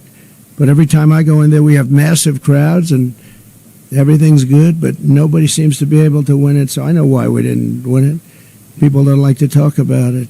But he's a horrible governor, has bad job numbers, bad numbers for leaving, a lot of people leaving the state. And he's insisted, he put a bill. I'm sure the sheriffs would be very happy when they hear this. He signed a bill fairly recently where boys' bathrooms have to have tampons in boys' bathrooms. I don't even like to bring this subject up, but it's a subject you have to hear about. That's what he wants. He's a radical left guy who lied like hell last night, and she'll lie tonight. We're doing a review of her tonight on Truth because she'll lie just like the rest of them lied. They talked about what I said about soldiers. I never said anything. I love our soldiers. They made the story up. It was fiction. We had 26 people countering it, but nobody cares. They made up everything, so many different stories. They made up about Project 25. They've been told officially, legally, in every way that we have nothing to do with Project 25. They know it, but they bring it up anyway. They bring up every single thing that you can bring up. Every one of them was false. He brought them up. But they've unleashed a deadly plague of migrant crime on our country by not doing their job. And all of that plank and all of that very expensive wall, it's also got tremendous electronic capability inside of it. It's got wires for cameras and everything else that you can have. It's the Rolls-Royce of walls, I can tell you. It's very hardened steel outside, 7,000-pound concrete inside, and rebar inside of the concrete, all different, all very hard to get through. And it's sad to see it sitting here. We have crime going on up the road. In this direction, it's as far as you can see is wall. We have no problem there, but they come in where they refuse to put it up. That was when I first realized that they want open borders. I thought nobody could be so foolish or stupid to want open borders and have the world's population, the world's criminal population pour into our country. That's what's happening. But it shattered so many families' lives and stolen so many incredible young lives. And it's also really badly hurt our black population and our Hispanic population because these people are taking their jobs. The jobs now are down, way down for the black population and the Hispanic population, because we have millions of illegal aliens that are poured into our country. They've taken the jobs of African Americans and Hispanics. And that was obvious to me. Next is going to be unions. You watch. The unions are going to start going wild because those jobs are going to be taken too. We're honored to really be here with these incredible people, and in particular with some grieving families. And this is a group of people that I've gotten to know. They're incredible people. They've lost a loved one, and thousands of others are out there, and they are grieving also. But they're not out with you and sitting in this hot sun. I will say this, that at least it gives us a good reason. We're doing something for those incredible people that we'll be talking about very shortly, because we can't let it happen to other people. We can't let what you're going through happen to other families. And you know what you're going through, as we discussed, nobody's ever seen anything like it. All for no reason whatsoever. And these are hardened criminals pouring into our country. And then they always say, Sheriff, oh, the illegal immigrants don't commit crimes like people that live here. It's so wrong. They don't report them, but it's so wrong. They make our criminals look like babies. They make our criminals look like babies. That's about the only thing good. Our criminals all of a sudden don't look so tough to us, right? These are the roughest people, and they're the roughest people from all over the world. Their jails are being emptied from all over the world. Their criminals are being taken from their cities. And by the way, their crime rates are way down. Their crime rates came way down. Venezuela, all of these countries, their crime rates are down. Their prison population's down. Soon they won't have any prison population because 100% of it will be in our country, with the statement, if you ever come back, we will kill you. That's the statement they tell them. If you ever come back to Venezuela and other countries, we will kill you. But it's all over the world. The Congo in Africa, many prisoners let go from the Congo in Africa. Rough prisoners. All over Europe they come, from all over, rough sections, the jails. You have to see jail populations are way down. So we've done a lot of trips to the border over the years and told a lot of stories about border victims, including the stories of the amazing angel moms who have never been appreciated. They're incredible women, what they've gone through. They're going through a similar thing, and many of them, I asked about time, but this time, because many of them, this took place a long time ago with borders, and horrible people coming in, and I don't have to tell you about the crimes, but the level of viciousness of the crime was unbelievable. But they said time doesn't heal. You know, the expression time heals all wounds. It doesn't. I spoke to some people, they say they're worse now than they were 15 years ago. And this started largely during Obama. And then we stopped it. We had it stopped. And then the first day in, they just said, we're not doing anything. We're not doing anything. And all they had to do is let our people that we had in place, the best people. I was listening to people like Tom Homan, who is, just an incredible patriot, tough, smart, gets it, good man, but he's tough. I've been listening to all these people. They've been friends of mine for a long time. They know it better than anybody. But the level of criminality is unbelievable. It's an onslaught of violence at a level that nobody's ever seen before. For nearly 4 years, as border czar, Comrade Kamala has overseen a nation-wrecking border invasion. This is nation-wrecking. This isn't just like, we're going to fix it a little bit later. Gets to a point where you can't fix it. She's allowed at least 20 million people, all illegal aliens, into our country, including millions and millions of unvetted fighting-age men from over 158 different countries. 150. Most people didn't realize you had that many countries, right? Just recently, Kamala let in the head of a Peruvian gang who was wanted for 23 murders. Welcome to the United States of America. On her orders, Border Patrol is being forced to free tens of thousands of illegal aliens from custody week after week after week. And these are very violent criminals, too. These are the most violent criminals that you'll ever see. Every day brings another story about innocent Americans being tortured, raped, murdered, and massacred by illegal aliens that Kamala Harris has set free in our country. Don't hold them, they're told. Don't hold them, let them free. They'll behave. Well, he killed 20 people. Oh, but over here it's different. Since Comrade Harris took over the border, there has been a 43% nationwide increase in violent crime and a 60% increase in rape. And the FBI should be ashamed of themselves when they report numbers, because they, in order to keep the violence numbers down, they didn't report some of the worst cities in the country like Chicago and others.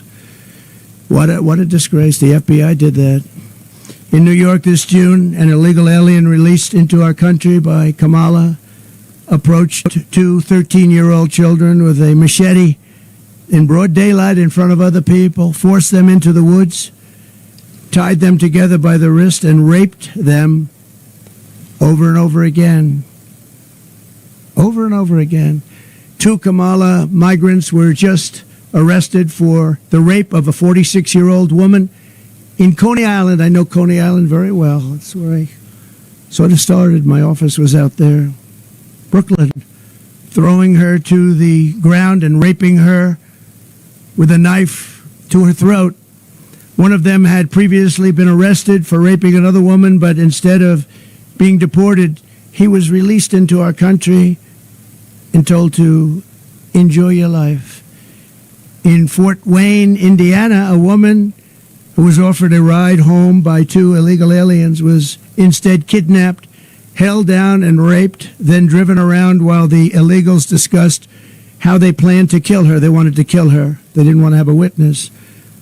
And she miraculously escaped by throwing herself out of a rapidly moving car, was badly hurt, but she escaped, at least. Those people came from another country, and they were very violent, with an unbelievably violent background. Violence like you've never seen. In the Bronx recently, an illegal alien who Kamala set loose into the country approached a 36-year-old woman while pretending to ask for directions before he wrapped his arms around her throat, pinned her down on a park bench, and raped her publicly on a park bench. And she said he wasn't trying to rape me, he was trying to kill me. In Michigan earlier this year, an illegal alien broke into a residence and sexually assaulted two young girls, doing tremendous damage to these two young, beautiful girls. In Virginia, a few weeks ago, a 54-year-old mother of four was leaving a convenience store when she noticed an illegal alien trying to steal her car. When she tried to stop him, he ran her down, ran her over, and left her dead on the ground. She was dead, and her family is devastated. In Texas last month, a Venezuelan illegal alien criminal let in by Comrade Kamala shot a female police officer multiple times with a rifle, and she'll never be the same. And that's being nice about it.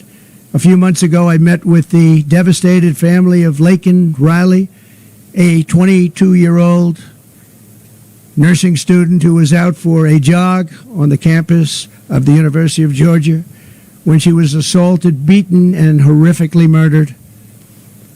Kamala Harris let in the illegal alien animal who murdered Laken. This monster was in Border Patrol custody, under very strong custody. They didn't want to let him go. But under Kamala's policies, he was set free to kill, and that's what he did. Kamala let this bloodthirsty killer go free, and then he murdered beautiful Laken, number one in her class, nursing school. Everybody aspired to be like her. She was the best student, the best everything. Beautiful girl. Then there's the heartbreaking story of Rachel Morin. And we're joined today by Patty and Michael Morin, Rachel's mother and brother. And I met with them. We had lunch. And they're devastated at a level that nobody can really imagine. Rachel was a cherished 37-year-old mom, beautiful woman of 5 incredible children who adored their mother more than anything in the world. They loved their mom. Earlier this year, while Rachel was out on a run, she wants to keep herself in good shape, and she ends up getting killed. In her neighborhood, she was brutally raped and murdered by an illegal alien who was led into America by Kamala Harris and her policies of stupidity.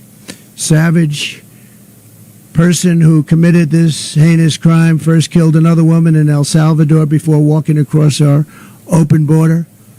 Just walked right in. They didn't have this then.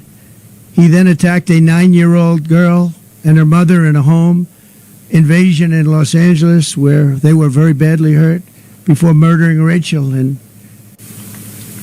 the area where Rachel lived, in a very different part of this country. It was cold-blooded murder. Patty and Michael, I would just, first of all, thank you for being here. I know it's tough, but they want to let people understand what's going on here, because this can't happen to other parents and sisters and brothers and husbands. So if you would, I'd love you to say a few words. Thank you. Please.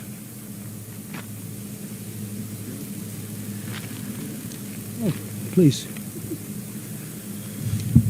Thank you, darling. Thank you. Come. Thank you. Thank you for Take care of inviting me. yourself. Absolutely. We don't want it to happen to other people. That's all. No. It's a big thing. Yeah. Hi. I was just thanking President Trump for the invitation to come and to share Rachel's story. Rachel was 37 years old. She had 5 children. She worked. She owned a small business. She worked very hard to support her family. And the trail that Rachel ran daily was a trail that we as a family would walk over the last 25 years that we've lived in Maryland. It's a very safe, small trail, very public, very open. Moms with baby carriages go down this trail. It's very safe. I was in Kentucky. We had a grandbaby that had passed away. When I got a phone call from my son, and he said, "Mom, there's somebody here that would like to speak to you." And when I said hello, the person on the other end said, "Hello, Mrs. Morin. This is Detective so-and-so. I'm the lead detective on this case. There's no easy way to tell you this, but we found your daughter's body. And if they find the body, you know that she's dead. But they wouldn't say, 'We found Rachel. She's alive.'" And so they found my daughter's body. And when they found it, it just recently has come out that she was brutally beaten, raped, and then stuffed into a drain pipe. We're 18,000 miles, 1,800 miles from the border. And because of this open border, we've had not just my daughter, but we've actually had 2 in the same county that we're from, where illegal immigrants have come in and have caused rape and murder of our citizens. And the reason why I came here today and I accepted the invitation is because I really want our words to be heard, and I really want you to take to heart what we're saying. We're not here for a political stand, although we are. We're here because we're losing our moms, our daughters, our children to criminals. And that shouldn't happen. We should be taking care of our country, our people. And the only way I believe that's going to happen is if President Trump is reelected as president. And we close up this border and we put policies back into place that were there before, instead of this open border thing. We're going to end up being a third world country if it continues this way. And I hope that you would just take my words to heart, because it's devastating to lose a child, but even more devastating when you see the pictures or you see the body and you really understand what's happened to that person. So please take to heart, this is a very, very important issue, and it's one that's either going to make or break our country. It's not so much, it's about America, it's about Americans, it's about us taking and protecting ourselves and looking out for each other. It's about protecting our families. So, thank you. Thank you, Doc.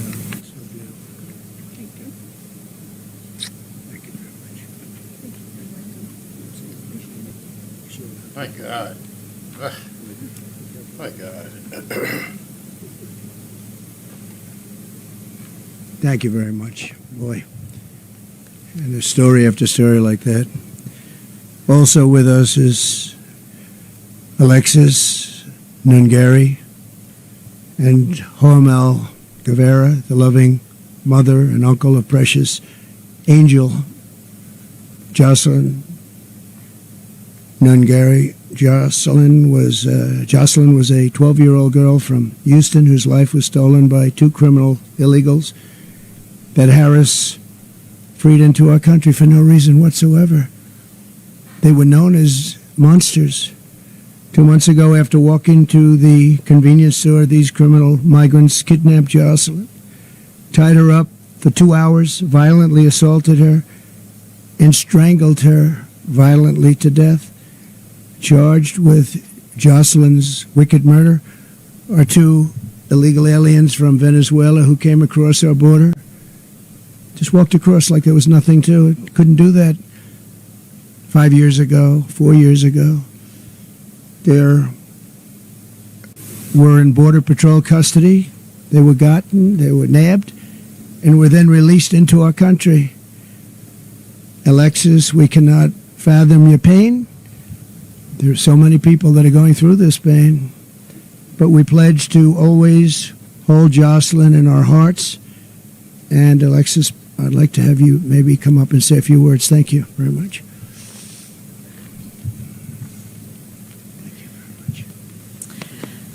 So I would love to thank Donald Trump for giving us this invitation to be here and to say a few words to the staff that's been so kind to help us in this very hard time. My daughter was just 12. She had dreams to be famous. She wanted to be a famous actor. She was so funny. She was her own personality. And it's been very hard. It's been very hard. June 17th was the day her life was taken. She was left with no clothing from the waist down, was thrown in a bayou, left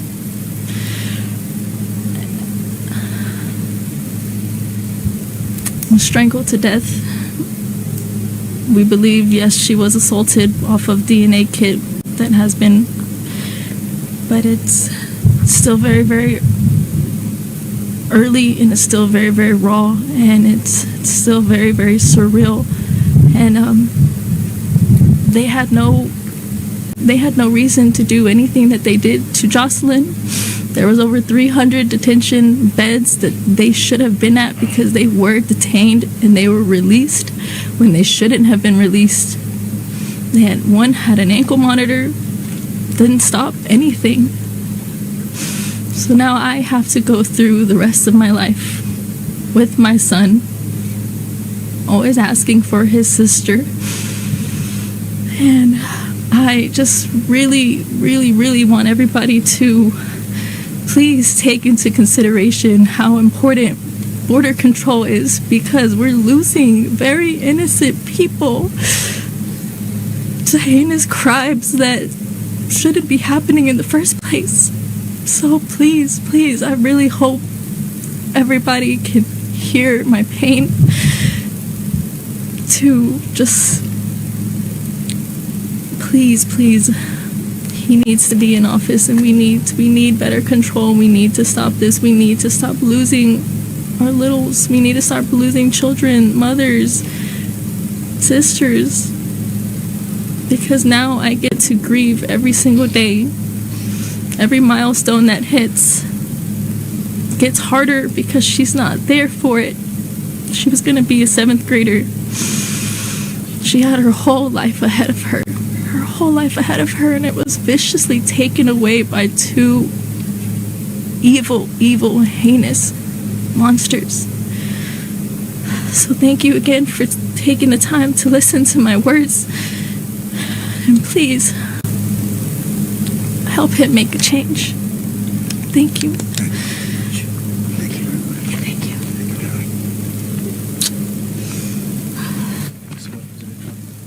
Just take care of yourself, okay? So Jocelyn is in heaven now, looking down on us right now. And in her name and her memory, we'll be fighting to protect every American daughter and child. That's why we're here, because this will happen and has happened by the thousands. There are thousands of people that are in horrible situations like this. As Kamala gives her convention speech tonight, she will not mention the victims. She won't even talk about them, although now that she sees us, maybe she will. She'll not say their names or express remorse to their families. Kamala says she wants to talk about the future. No, these people want to go back to the safe past. We don't have a future with open borders and all of the other problems this country has. The crime problem, just like they rigged the 818,000 jobs number, they rigged the crime numbers too. And that's also been a proven fact, just came out. But she's stolen the future of Lake and Riley and Rachel and our precious Jocelyn, just taking their lives away for no reason. When I left office, I gave Kamala Harris the strongest and most secure border in American history. These people have done an incredible job. They worked with lots of others. And if you came here illegally, you got caught and you were deported or put in jail, depending on what. In some cases, we put them in jail because we didn't want, they were so violent, we didn't want to take a chance that they'd come back. But generally, they were deported and brought into countries that wouldn't accept them before me. With me, they accepted them. They wouldn't take them back, but with me, they accepted them. I said, you're going to have a lot of problems if you don't. We ended catch and release. We had remain in Mexico. The greatest policy, remain in Mexico. How good was that? Everybody remained in Mexico until they were checked out, and either they came in or not. Most of them didn't qualify. Title 42, Safe Third agreements, and 500 miles of border wall that was very, very difficult to even think about getting over, around, or under. The final gaps of the wall were about to be sealed. Then Kamala came in and dismantled every single Trump border policy and halted all wall construction. And there it sits, but much of it's been sold. This is just a small example of what it was, what it is before they lift it up. So you can see on the ground behind me the sections of wall that taxpayers paid for, a lot of money. But Kamala refused to put up, just refused. She wouldn't do it. Everybody called. I even made some calls. I said, you got to put it up. You got to put it up. But she didn't want it open. She wanted a wide open border. What Biden and Kamala have done to the families here with me and so many others, thousands and thousands of others, not only killed, also really badly hurt to a point where they'll never lead a normal life again.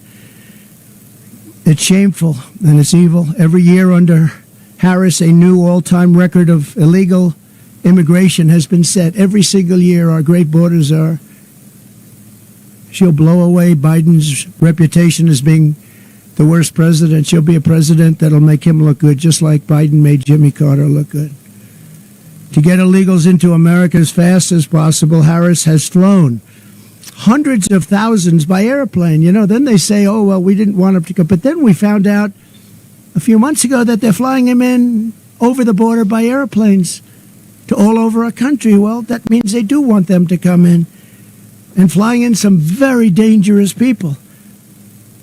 It's close to 1 million people, we think.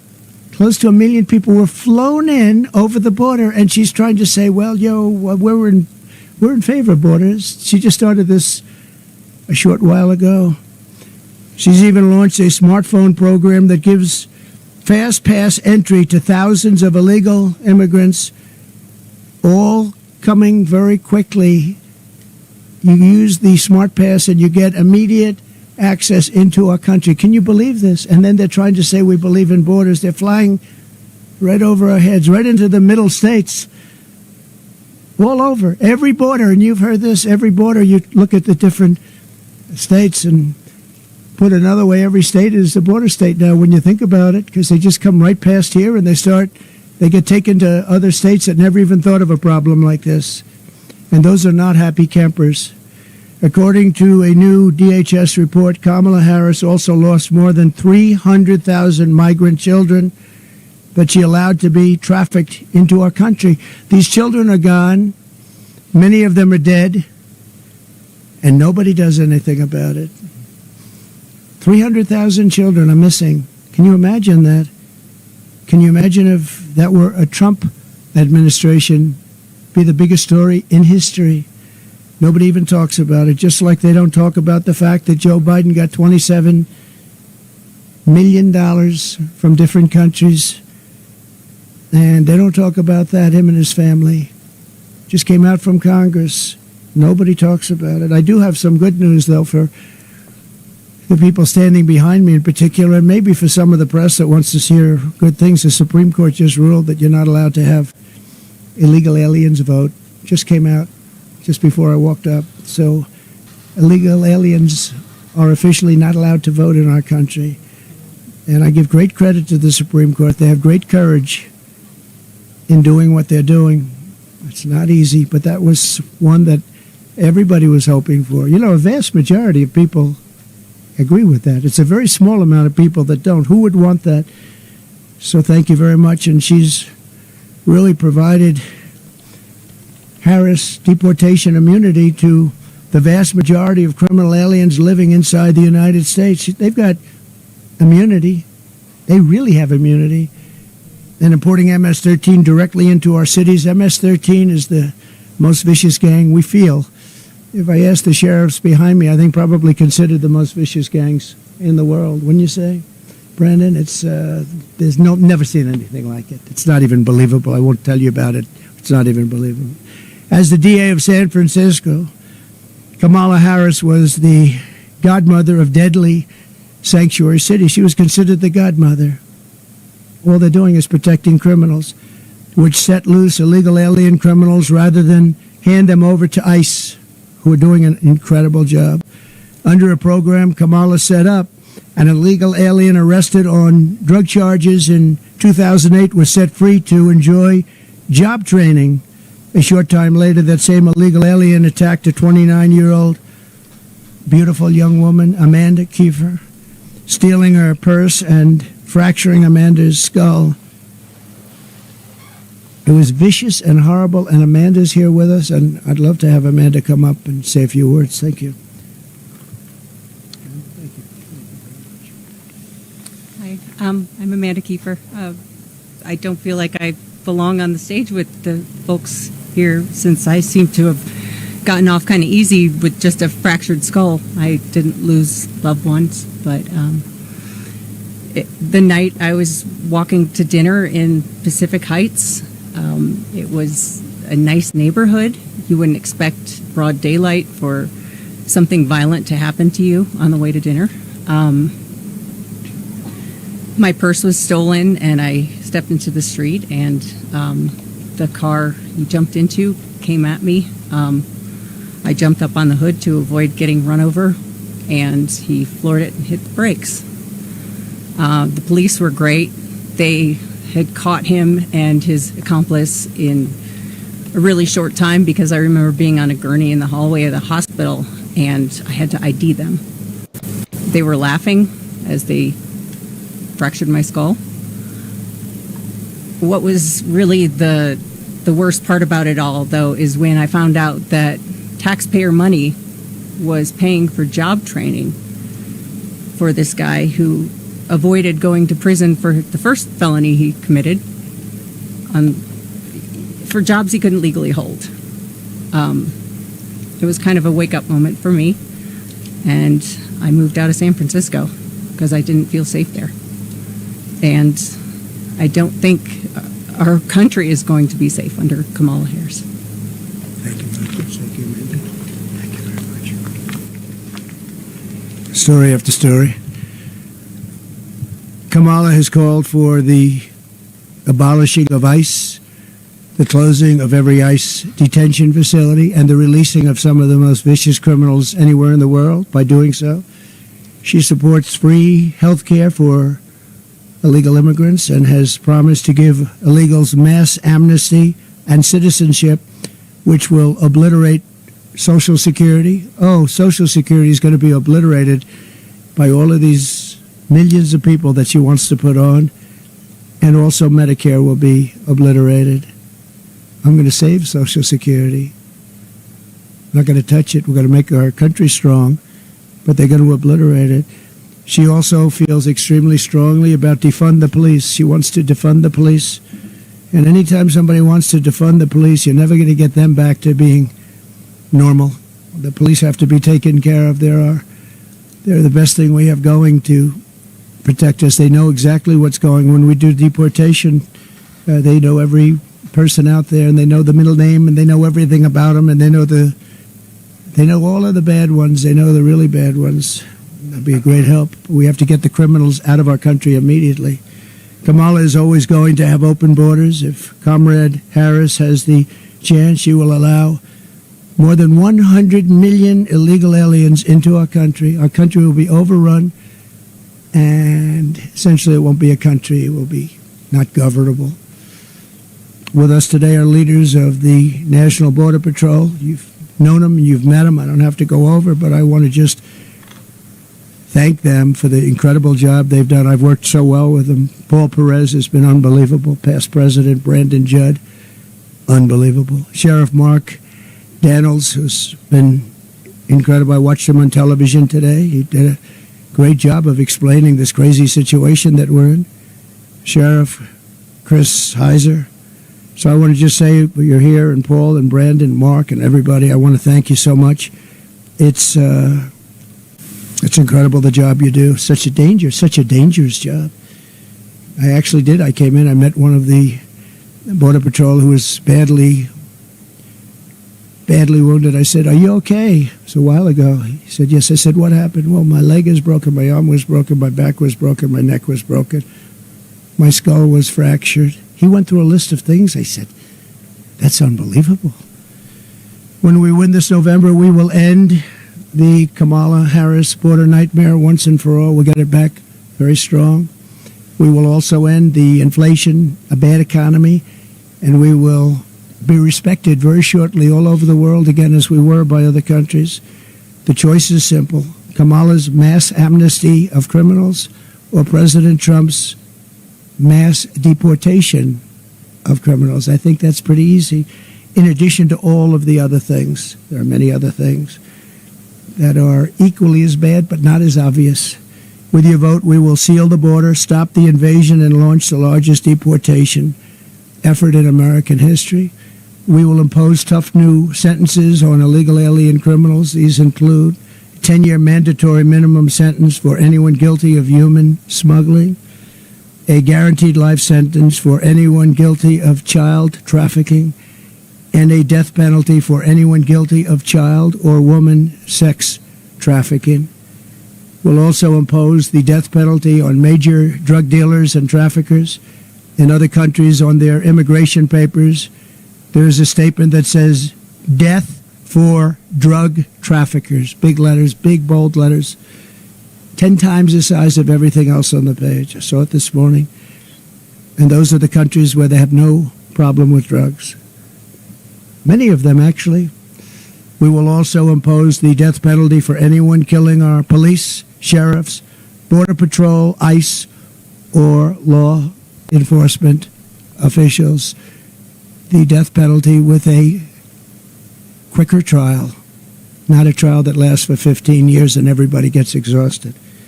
We will liberate our country from the illegal alien drug dealers, robbers, murderers, gang members, and child predators.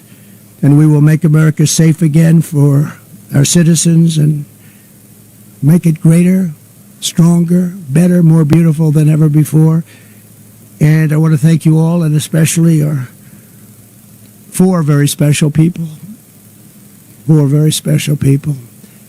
And sheriffs and law enforcement, I want to thank you so much, because this job is so dangerous. It's not even believable. You pull over a car, they open the door, and they start shooting you.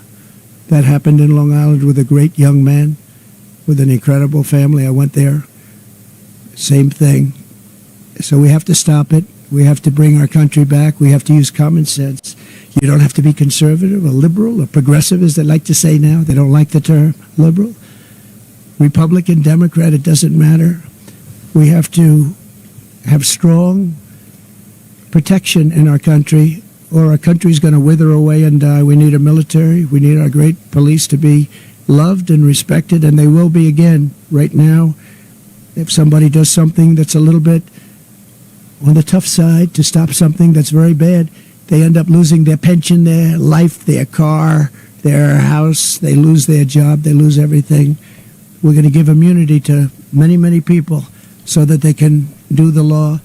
But again, I want to thank you. I want to thank the media for being here. I hope you can report the story the way it is. It's a very sad moment for our country. We have some very bad people trying to get into office, and if we don't stop them, our country has no chance of greatness. Thank you very much. Thank you very much.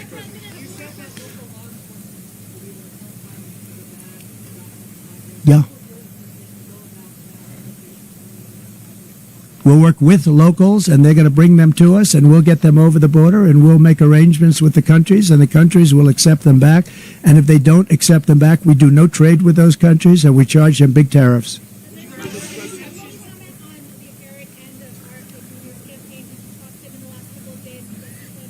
I haven't, but I'm hearing reports. I have a lot of respect for RFK Jr. You know that. I've known him a long time. Very smart. A little bit different, and that's okay. But he's a very smart guy. He's loved by a lot of people, and I'm hearing that he wants to leave. Don't forget, he was treated very unfairly. I think he would have beaten Biden in a primary, the Kennedy name and him in particular. I think he would have Biden in a primary, and they made it impossible. They said you have to get 70% of the vote just to qualify or something. They created standards that nobody could have met. Biden couldn't have met him. And I think he would have lost Biden, and they really treated him very badly. Then he went out as an independent, and it's a tough thing to do, independent. You know, it wasn't set up that way, the country. It's really a two-party system, whether people like it or not, Republican, Democrat. And I have spoken to him in the past over the last number of months, but not recently. But there are rumors that he's going to make an endorsement. That would be a great honor for me. Great honor. I don't know. I can't say that. But I know we're in the same state, so we're not very far away. But I can't tell you that yet. No plans have been made at this moment. Brian?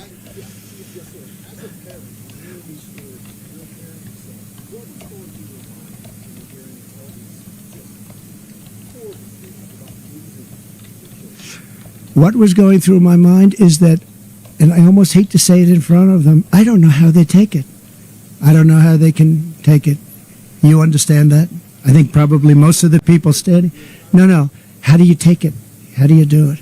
It's, it's like devastating when you see what happened. And these are incredible people. These people are incredible people. I got to know them. They're unbelievable. And they loved, like, as much as you could love someone. I spent time with all of them. And what goes through my mind is I don't know how the hell they take it, to be honest. Yes.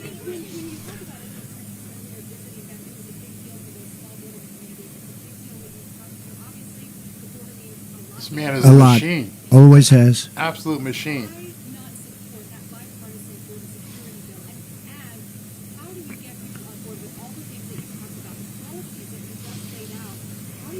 Sure. Ready? The bipartisan, and it wasn't bipartisan, they had a couple of people on the other side. It was weak, it was ineffective, and it would have allowed, as you know, millions and millions of people to pour through, and largely unvetted. It was a horrible bill, it was a weak bill, and they don't need a bill. All Biden had to do is look to the border and say, close the border. He didn't need a bill. He knows that. They didn't want a bill. The bill was terrible. If it was good, I would have approved it. The House passed a bill before that, I'd approve that bill right now. That was a real bill. But this bill was a weak bill, and it was a shame that they got a Republican. They got somebody who's a very good person, by the way, but they got him to lead it. But it didn't make any difference. If they wanted to close the border, which they don't. They'll have 100 million people come in and totally destroy, ruin our country. If they wanted to close the border, I didn't have a bill. I said, close the border. I said, Brandon, close that border, Brandon. And what happened? He closed the border. They all did. Paul, the whole group of them. This group is incredible. They closed the border. I looked at him. I said, we don't have a bill. We don't need a bill. Close the damn border. They closed the border. They could do the same thing. No. Right now, what's happening is people are waiting to see what's going to go with the election. And wait till you see what happens after the election, one way or the other. But right now, you take a look at the numbers for the last year.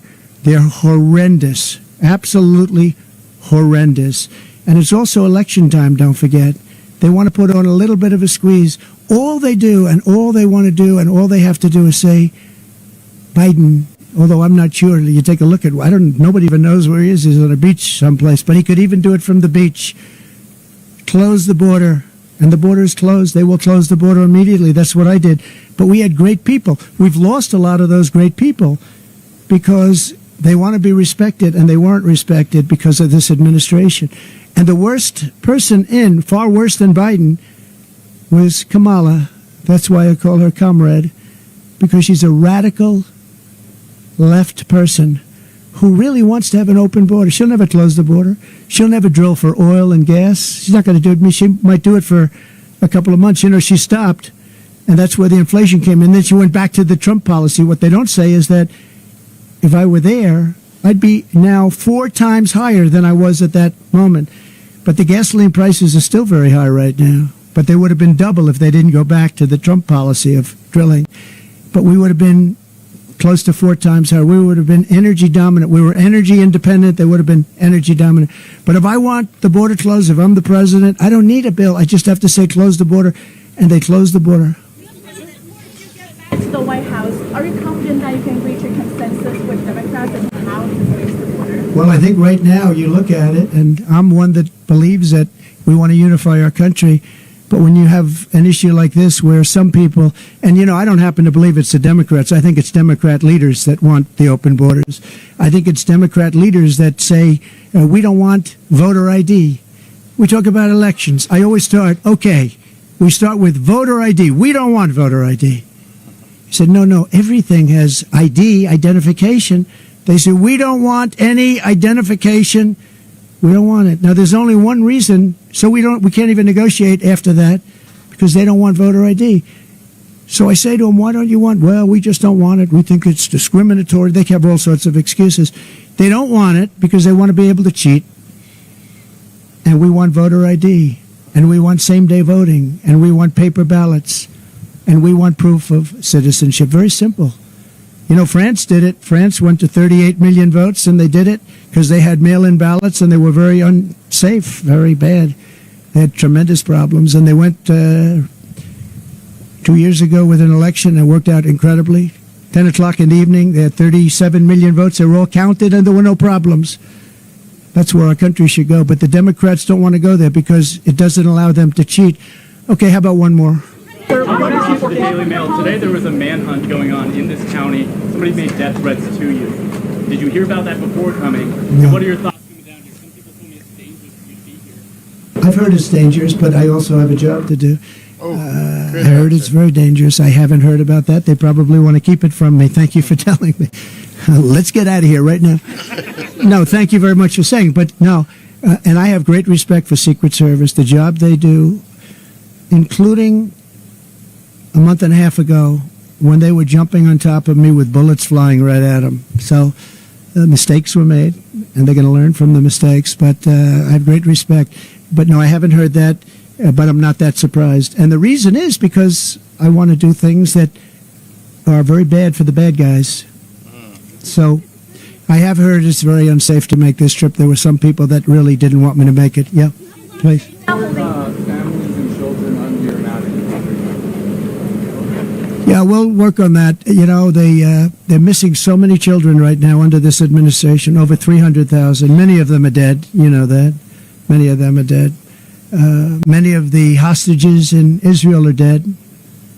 This is why Hamas isn't talking. You know, Hamas doesn't want to negotiate very much because I think they probably don't have very many alive right now, and so they don't want to really get into too much of a negotiation because I think many of those hostages, unfortunately, are dead.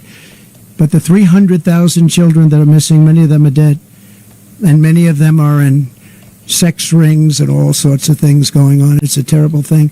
They have done such a bad job in this government in terms of everything, foreign relations, border, crime, jobs.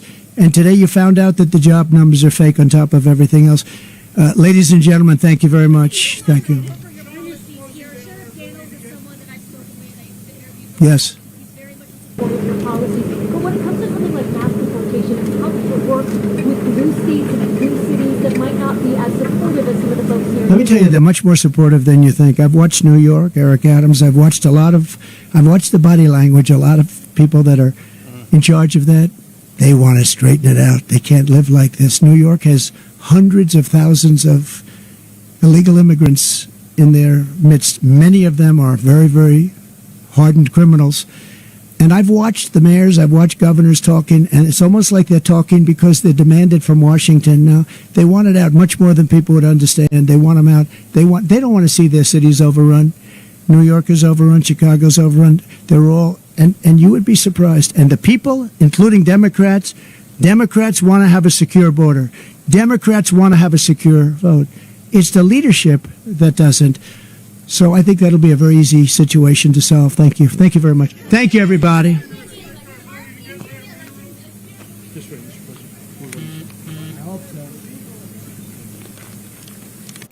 This man is a machine, an absolute machine. And to Minxie, to answer your question, he didn't know about it yet. The Secret Service didn't tell him, but there was reports of a man running around.